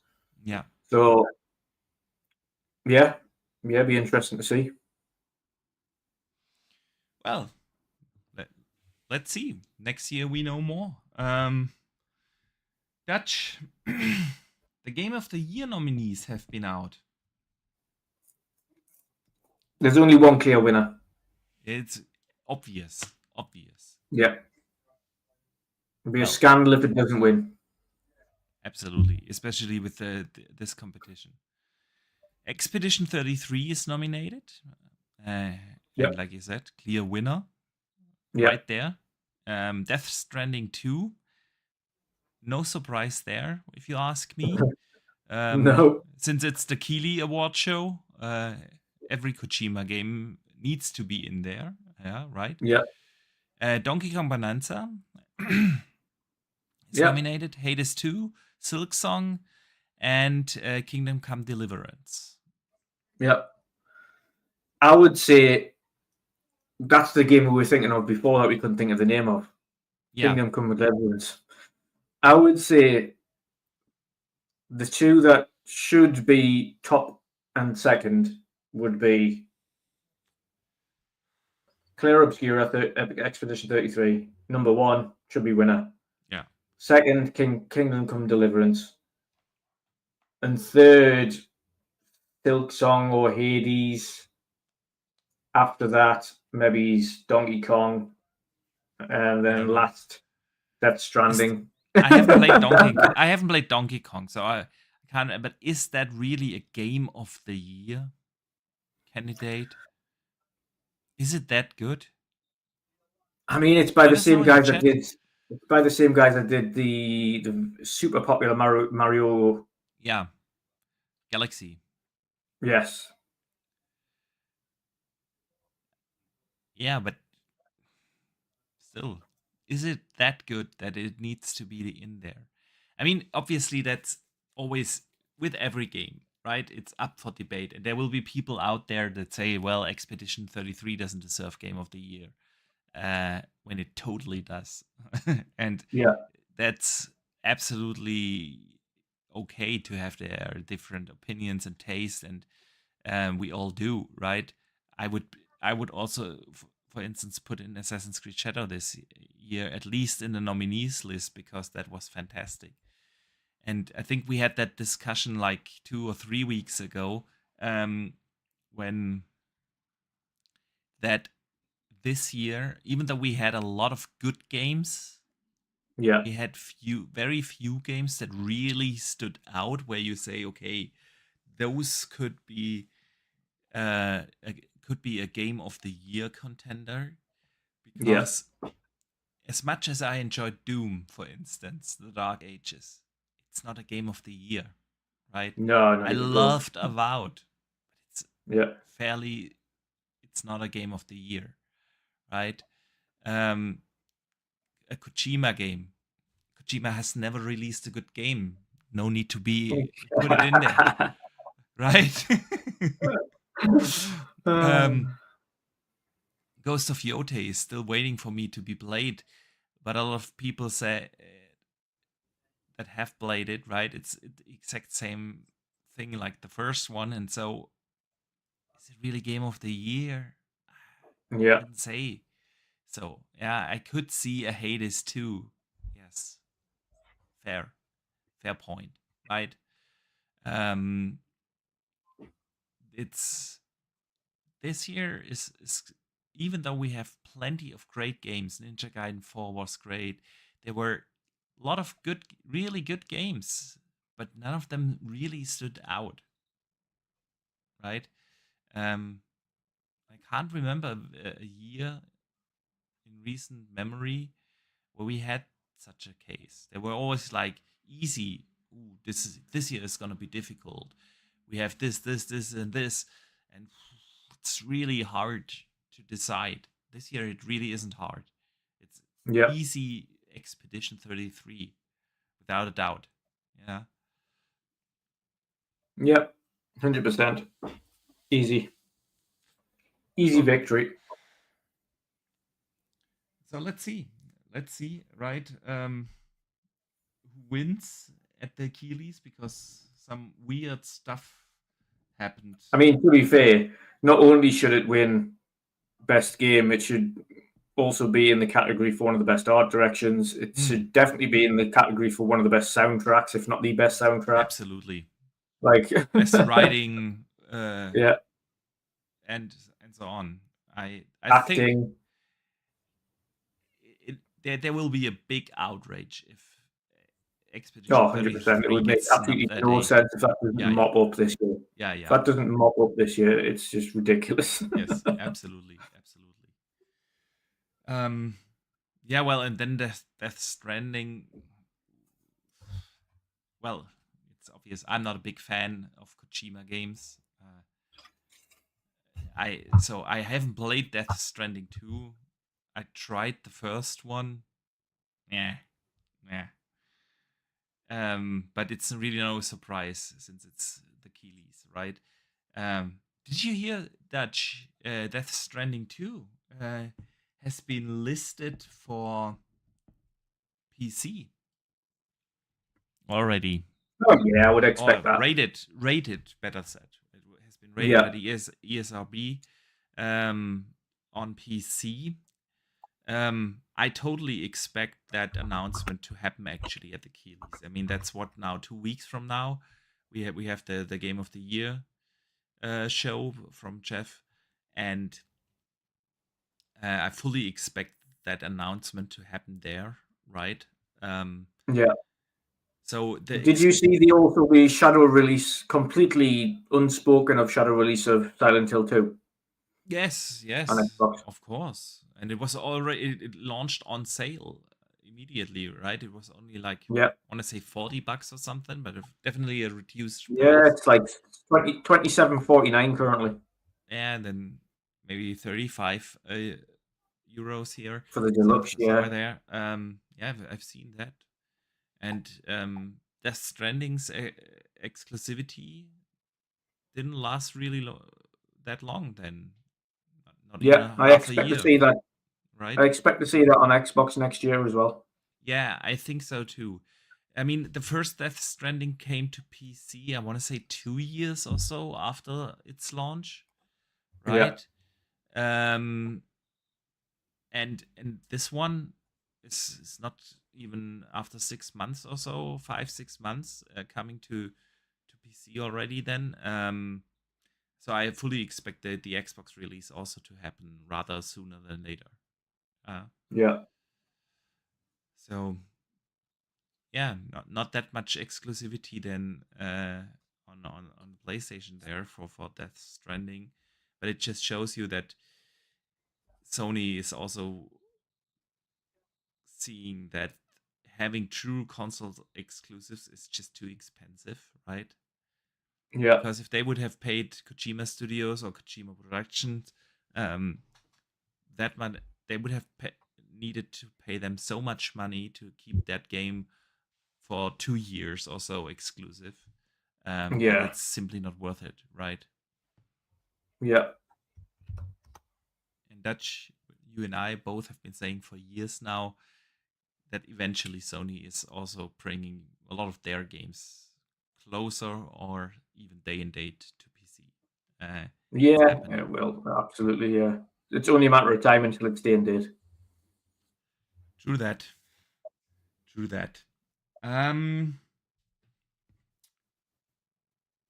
Dutch, the Xbox full screen experience is now available on all handhelds, not just the ROG Xbox LE, X, and S. Well, it's not called S, but you know what I mean. Um, it's now available for all handhelds and on PC in preview, right? So Xbox is following through. They've announced that even before the launch of the ROG Xbox LE X, that this is coming to other devices as well. I didn't expect it to happen that fast. I mean, the ROG Xbox LE is out for a month now, right? And the one of the unique selling points is now available to everyone. What were your Yeah. thoughts on this, man?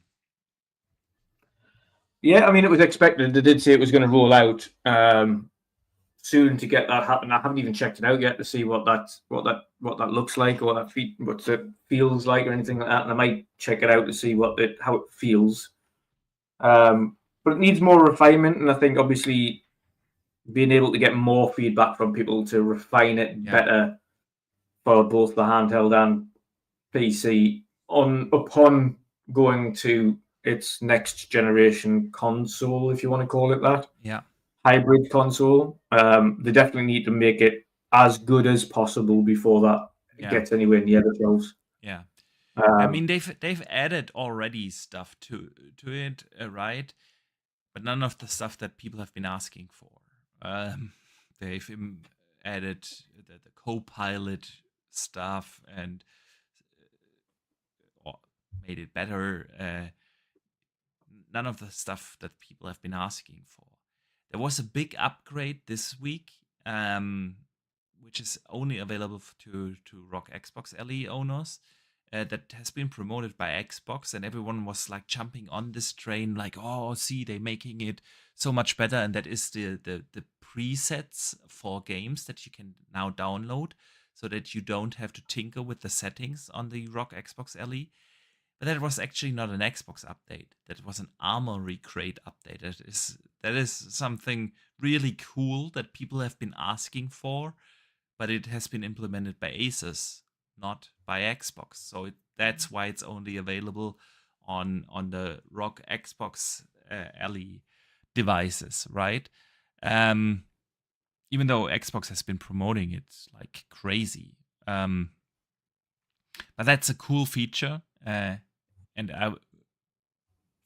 since so if you are using the full screen experience on any other device, you're not able to get that feature, and that is actually pretty neat, because everyone playing on a handheld knows that you always play around with the settings and then save the game profiles, which is pretty easy to do, but you have to do it, right? And now you can basically download preset game profiles, and it's not about the graphic settings in games, it's about the hardware settings. You know, how much RAM is allocated in that game towards the GPU, for instance.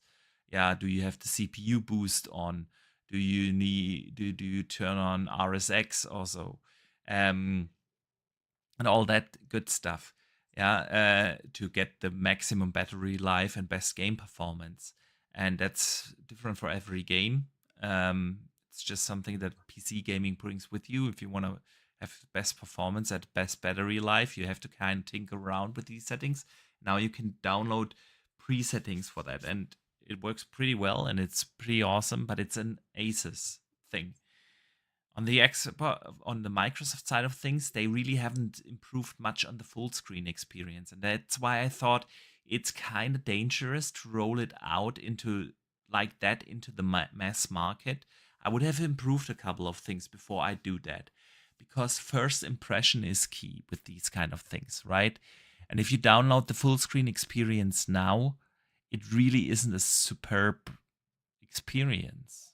You still have the problem. In my opinion, you know that the biggest problem is that the updates are not in one place. You have to go to the Xbox app to update the Xbox app itself and your games. Then you have to go to the Armory crate to update drivers. Then you have to go to the My Asus app to update stuff like your BIOS and things like that. And then you have to go to Windows to do the Windows update. And you have to jump around in between all those different desktop modes and in between the different apps and storefronts to update your stuff. And that's the biggest annoyment that you can have, right? And Microsoft hasn't even attempted to try to fix that. You still have to boot into the different launchers if you want to launch a Steam game. It's also something that we have been promised, but it's not there, right? And so rolling this full screen experience out in the current state gives people a certain first impression. And I think it's a risky thing to do that in this day and age, because you can improve it over the years now as much as you want. The first impression will stick.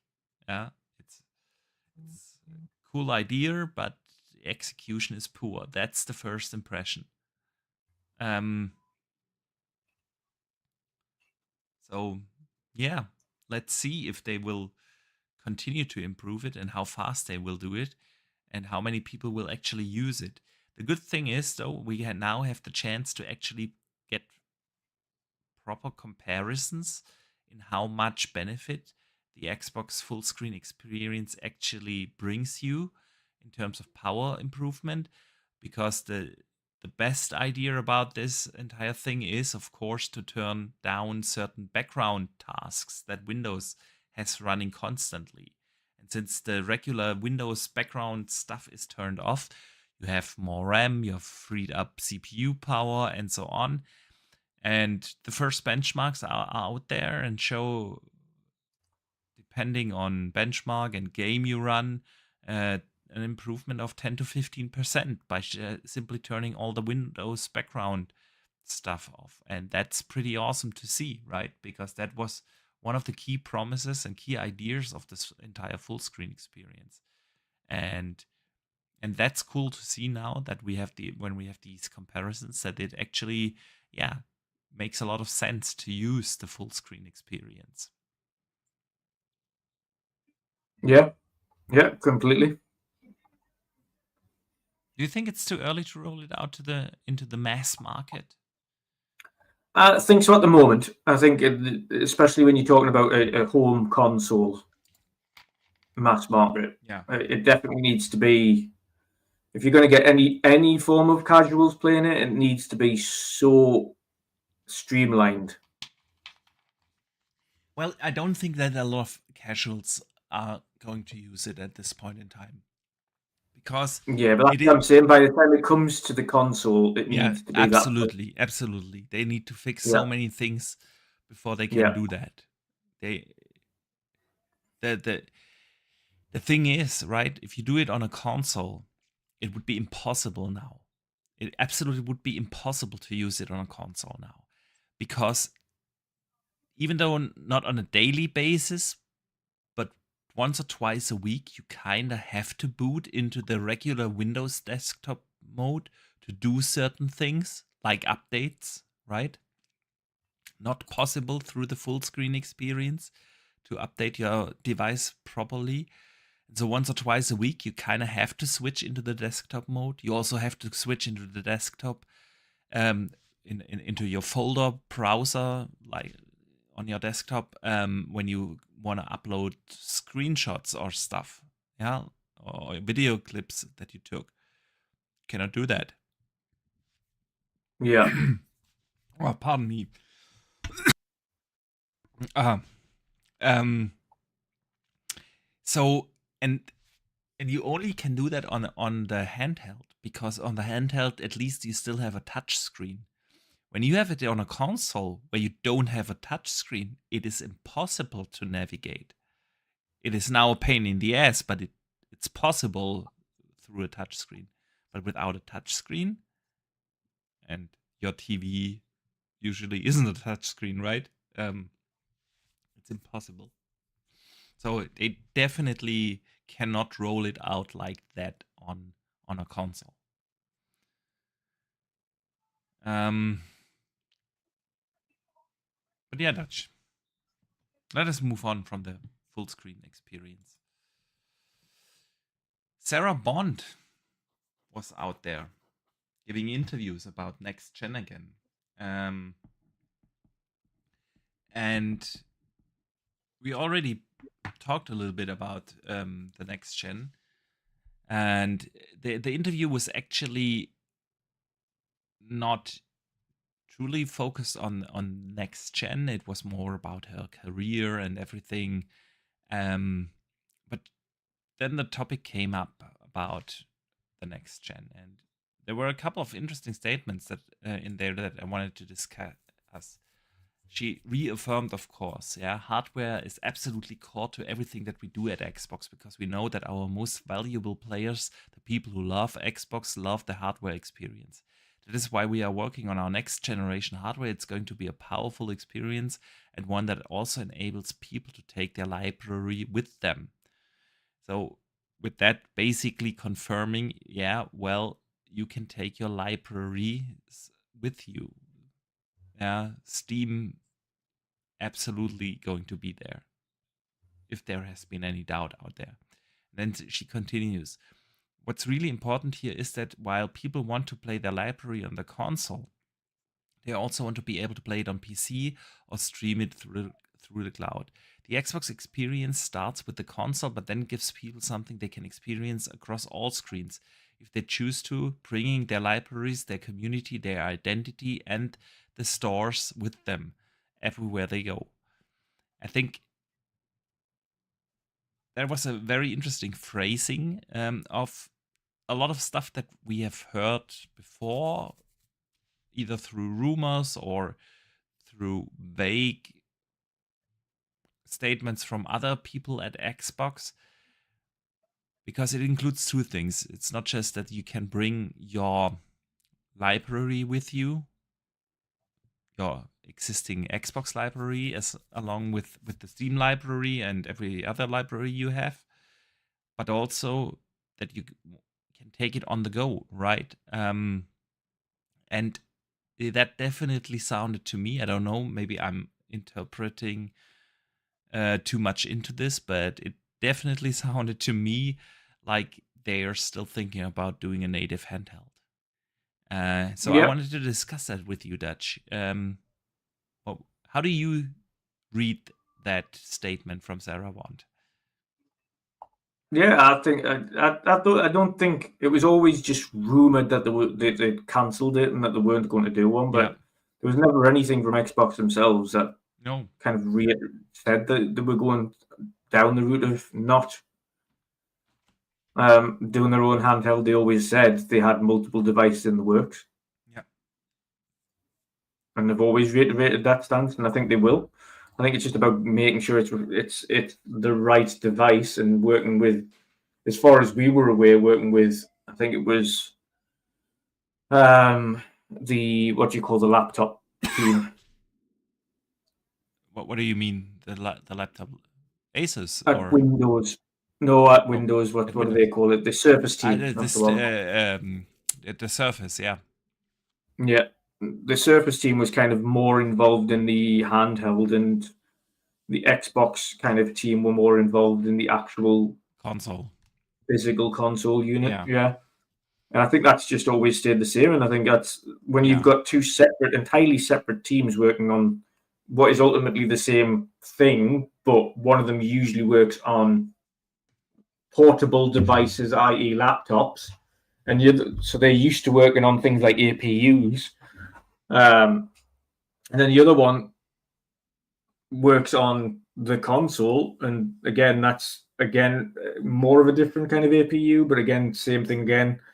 Um, it's better to have two separate teams working on that, and they don't have to cancel one to do the other because it's not the same. It was never the same team that was working on both. It was two separate teams. One, the Surface team that was working on the handheld, and the second one was their own team working on the actual console unit. They did say it wasn't I'm sure they mentioned as well. It was just a case of making sure it had enough time in the oven. I think when they first announced, they were like, "Oh yeah, it's not like we kind of pushed it back a little bit, the project." But it was at no point did they say it was cancelled. They just wanted to kind of get things right. Yeah, true. I mean, it's gotten a lot more quieter about this Surface team collaboration, right? So I'm not sure if that's still in the place. Maybe that's where this came from, that they've stopped working on it. It definitely sounded like they are still working on it. And also, if you remember the announcement of the strategic partnership with AMD a couple of months ago, they've also very heavily focused during that statement or during that announcement on the scalability of that AMD chip, right? That this architecture can be easily scaled across different devices. And with them approaching the next gen, most likely also with Windows, scalability across different hardware devices becomes suddenly super easy because it's simply a PC game that you're playing, right?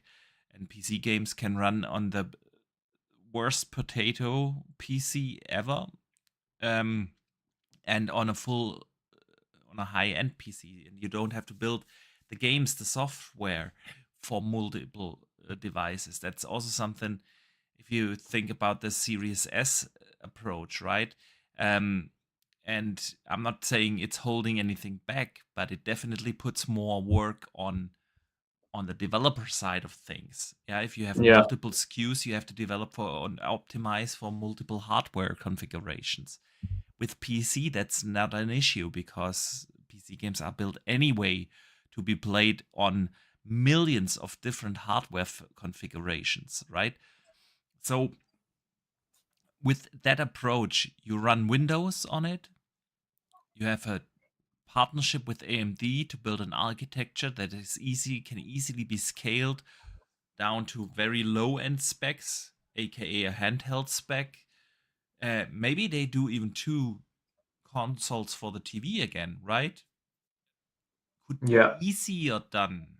Easily, but easier done than in the past with the Xbox Series S and X, because the software doesn't have to scale. It's already there to be scaled, right? And then you have the super high end console that costs like $1,500 with 50, 80 kind of visuals, right? And maybe they even do something like that, yeah, to have like really the choice from handheld to mid-tier to high-end console. Who knows? It all sounds possible with everything they've said so far, from having Windows on there, PC games running on that thing, and having a scalable chip. It all makes sense. The only question that popped up in my mind, is there a need in a world where we have a ROG Xbox Ellie already out there? If the next device also runs Xbox, Windows, right? What's the need? The only way thing I can think of, because again we have plenty of PC handhelds already out there. Why would Xbox themselves, right, bring out another PC handheld? The only thing I can think of is actually a legal reason, because you will never be able to run your console library on the Asus Xbox Ellie or on the Lenovo Legion Go or on anything like that, right? Simply for legal publishing reasons. But if Xbox brings out their own hardware, proprietary hardware, they can sell it as an Xbox console and can actually bring backward compatibility to that device. That's the only thing that I can see why such a device, an Xbox handheld from Xbox, right, would make sense if it's running Windows. If they, for some reason, still stick to an Xbox OS, of course, then it's a different story, but with the same result, right? I don't know. How do you see that? Yeah, I agree. It's same story, different result. So Yeah. But at least I find it very interesting, and also it gives me a lot of confidence of what we mentioned earlier, that Xbox is going to reveal the next gen next year. So much talk from their executives about the next gen, while this console gen is still running, right, and is actually what they want to sell. Just gives me a lot of confidence that they will be ready to reveal their next gen plans in 26. yeah, I agree. All right, Dutch. Let us move over to the community questions. We have a little bit of catching up to do there because, yeah, well, last weekend didn't happen, and so let us talk about or discuss the community questions. Like every week, you guys can write in topics or questions that you would like us to discuss. We usually put up posts on all the social media channels that we have, on X, on Blue Sky, on YouTube here, of course. And you can write in questions or topics, not locked behind any kind of paywall. Everyone can write in. And so did the Big Bridge, and he asks this. Thanksgiving. It's a Thanksgiving question. Yeah, what's a game that you are thankful for?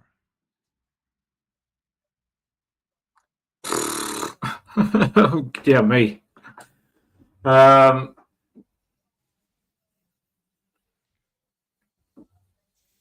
mean, immediately something like The Witcher 3 or so for me comes up, because I simply love that game, right? Yeah, And of course, I'm thankful that it exists.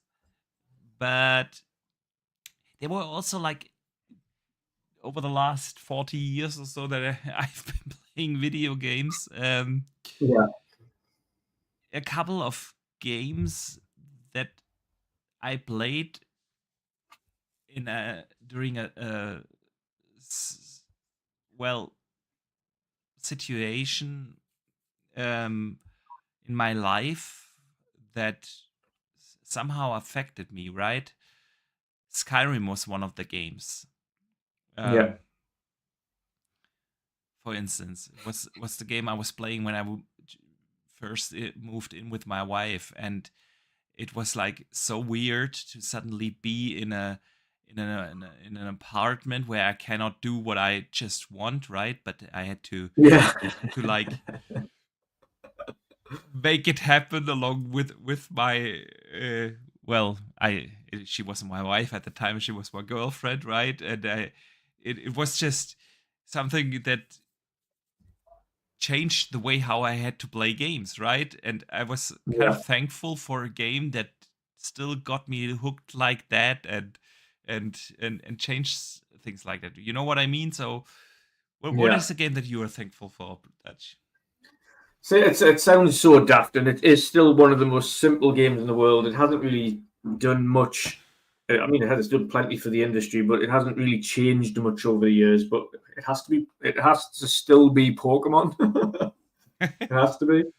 Huh? Because again, I grew up on that from like the original Game Boy Yeah. onwards, and even like God, we're going back so many years now. If I was thinking about when did the original Pokemon Red release? Hmm. The That's a good choice. original 1996. Yeah. So we're going back like 30, like almost 30 years now. Yeah. I mean, I would say Just that's insane. Zelda for me, right? Yeah, I I remember being a little boy playing A Link to the Past with my brother on Christmas Eve. I remember Zelda playing Zelda being a teenager. Uh, I remember playing Zelda when Breath of the Wild came out. Just became a father, right? It is a franchise that um, uh, was there my entire life for some reason, and yeah, I'm still playing it, and it still gives me a smile, right? So yeah, yeah, there's exactly. That's what it is. It's one of them easy to go to nostalgia thing. It's never yeah, really the formula's never really changed. It's still Zelda or it's still Pokemon. It's still what you know. yeah, Um, and it's always been still the same thing. That yes, they kind of tried to adapt over recent years to get absolutely, yeah, new mechanics and things in, but it's ultimately still the same thing. yeah, yeah, Um, and people go mad, like especially in the Pokemon thing, they go absolutely mad if it's not kind of the same thing. If they don't have the gym battles, if they don't have certain aspects of it, and yeah, they've now come to realize, okay, well, there's a subsect now they've split off the franchise to have the Legends section, and then yeah, you've got the main line. So then the main line retains the gym battles, and the Legends sections goes on its new experimental side. And again, it gives the best of both worlds for people. But ultimately, it's like you say, it's a nostalgia thing. It's one of those things where I remember growing up with it and being in the car and having like absolutely using street lights to look at the Game Boy to mhm, play the game and things like that yeah, when you didn't have light up screens. yeah, yeah, like, um, but yeah, just growing up with that and being able to do that and that along with Final Fantasy growing up as well and playing Final Fantasy 6 and 7 and 8 and 9 and coming in after school and playing on Final Fantasy 7, 8, and 9 and just being absolutely invested in the stories and getting my characters up a level and exploring new places and things like that. yeah, Yeah, yeah, absolutely. absolutely. All right, Waller Weasel writes in and asks this: What are you guys going to buy on Black Friday? Yeah. So um, I See, this is thought, the thing. The funny thing is like the Black Friday sales have kind of been ongoing for weeks now. yeah, yeah, So that's the one thing. of my Black Friday sales was Hogwarts a Legacy on Switch, Mhm. which I mentioned I got for like less than $9 on the Switch on the Switch 2 version. So um, the problem I've got at the minute, and much like you said before, is I've become a lot, especially recently, very very picky on what I'm buying now Yeah, and whether I actually intend to play it yeah, yeah, instead of just buying things for the sake of buying it. So although there's loads of sales on, I've even looked at loads of things on console and Switch and things like that. And I'm like, but will I play it? yeah, I don't exactly. think I will. The games that I've browsed through the PlayStation Black Friday sale. I browsed through the Xbox Black Friday sale. I browsed through the Steam sale and so on. And with every game, I either do already own it, Yeah, and it's more like a question: do I also get it on Steam? But I do own it yeah, already on PlayStation or Xbox. Is it really necessary? That's one thing. And on Xbox, I already do own probably everything I wanna have at the moment. Right? There was nothing like, yeah, oh, I always wanted to play that, and I need to get that. I still did still buy a couple of things. I bought, for instance, on Steam the Uncharted Legacy of Thieves collection, which is Yes. all the Uncharted Yeah. games for $12 or so. Yeah. Simply because I do not own 1, 2, and 3 digitally on PlayStation, only 4. So I now have it in a digital library at least. Did buy that. I bought for the kids, of course, a couple of things like I mentioned earlier, Lego Avengers, and yeah, I bought a couple of non-gaming related stuff. I bought me a new water bottle, which is called Air Up, that has like Yes. I've heard of these those. tasty things that you stick on top, but you don't pour anything into the water. It just works through smelling stuff while drinking water. It's actually pretty good. I know it's not a sponsor. It's not sponsored here.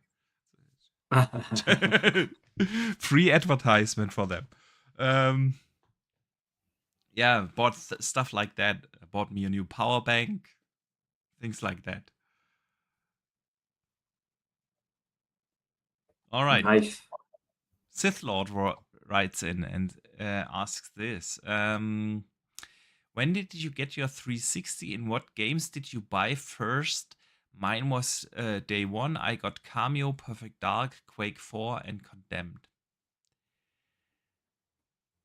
What was that? Sorry, what was the question? When did you get your 360, Xbox 360? Oof. Yeah. And what games did you buy first? Oof. I didn't get it on Quick. launch day because I first of think all, I got mine the week of launch. Maybe it's not launch day, but yeah, definitely the week of launch. it And was I a remember getting month or Quake. two later for me. Yeah. Can't really exactly remember. It was not exactly the launch day because first of all, the Xbox 360 came out in Germany. I want to say 3 months or so later than in the US. So it was already out there in other countries, and in Germany it launched a few months later. I think it was like 3 months or so. And then it was all sold out. And I was never the guy, who was like camping in front of the storefronts and doing that. And so I had to wait, I want to say like a month or so. So it was already, and then my launch game was definitely Perfect Dark. I can remember that. And Oblivion, I think, came out pretty close to when I got it. It was one of the first. It was not the first, but one of the first games that I've played on the 360. What were your Yeah. launch games? I think mine was. I remember getting FIFA Road to the World Cup. I think that was one of them that was Yeah. on there at the time. I also got Um, Quake 4, but I don't think I Quake got 4, that yeah. exactly at launch. I also bought that because money was a little tighter back in the times. I didn't get it Yeah. directly, but like, I think mine was I think I got three. I think I got Call of Duty. I think I got Quake 4, and I think I got FIFA. yeah. Yeah. I think those were the three that I got at launch. Yeah. Yeah. Mambo Jazz writes in Dutch and asks this: Can an extraction shooter truly be in the same league as story-driven games to win Game of the Year? Nope. It should. I Nope. think that's a lot of games had that problem in the past. If we remember, I remember us having the discussion on the podcast years ago when Forza Horizon came out. Why is that not nominated? Right?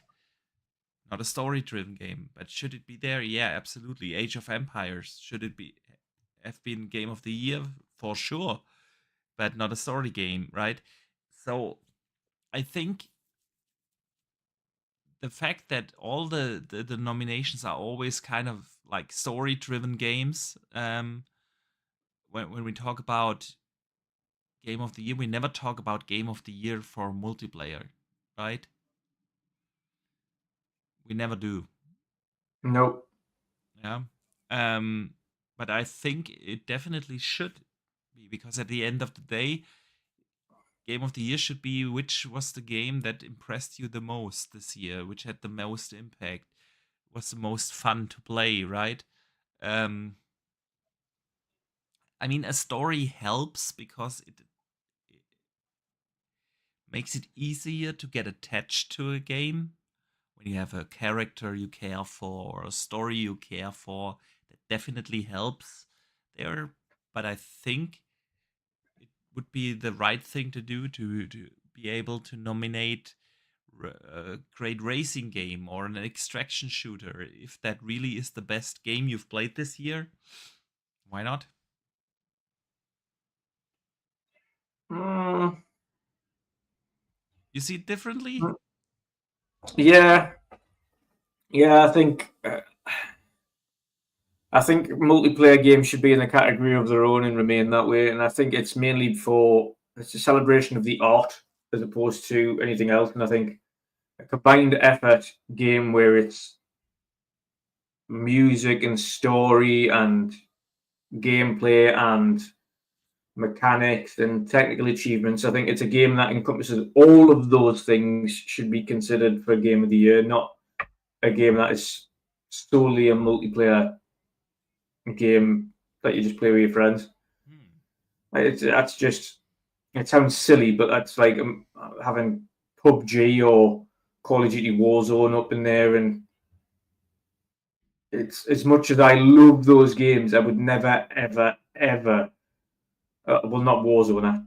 It's not my cup of tea, but PUBG. And the amount of times I've played that game and loved it, I would still never, ever, ever think, "Oh yeah, this is my game of the year," Hmm. despite putting thousands of hours into it, because it just isn't worthy of that category. It didn't do. Yes, it kind of redefined the battle royales at the time and set a new benchmark what battle royale should be, and it did a lot for that particular section of multiplayer. Did it do a lot for gaming? No. If anything, it spun a whole almost decade of games trying to compete with that and causing so many more issues in the industry of people just trying to do a copy and paste of something that was successful Yeah. as opposed to something that's I mean, had a positive effect on gaming. I When can. when you think a positive effect on gaming, you think Red Dead Redemption or Red Dead Redemption 2, you think Witcher 3, you think Clear Obscura, you think like these big games that have had an actual effect on storytelling and gameplay and um, orchestras or musical kind of involvements and things like that, like acting and actors as a whole. Hmm. Um, I think it's what pushes the industry forward in a positive way should be what is highlighted, as opposed to a multiplayer game that's kind of just yet another multiplayer game that someone's had fun with for now, but will be forgotten in a couple of years. Hmm. Yeah. I still see. I can totally understand that train of thought, and um, like I said, it's easier if you have a proper character that you can attach to or a storyline. Um, Yeah, but I still feel like we had years, and I think still the best example would have been when Horizon 5 came out. I still believe that this game would have deserved a Game of the Year nomination. Um, Simply for the fact that it still is probably the best racing game out there, right? There's nothing that comes to close to it, and um, why shouldn't a game like that be able to be nominated then, right? I do agree with you on the Fortnites and so on, but yeah, I think it would have been fair to allow those kind of games to be nominated. Omitoni writes in, who is the person you first remember gaming with? And best to your knowledge, are they still gaming? I remember visiting my older cousin out of state who had an Atari. Years later, he went into programming and worked for a company that did hardware for the OG Xbox. Hmm. Who was the first person you remember gaming with? For me, it is pretty easy. I know exactly who it was. It was my little brother. Yeah, exactly. Same for me. My brother. Yeah. Yeah, Course. 100%. Playing on the Sega Mega Drive and Super Nintendo, and then on the Game Boys, and then on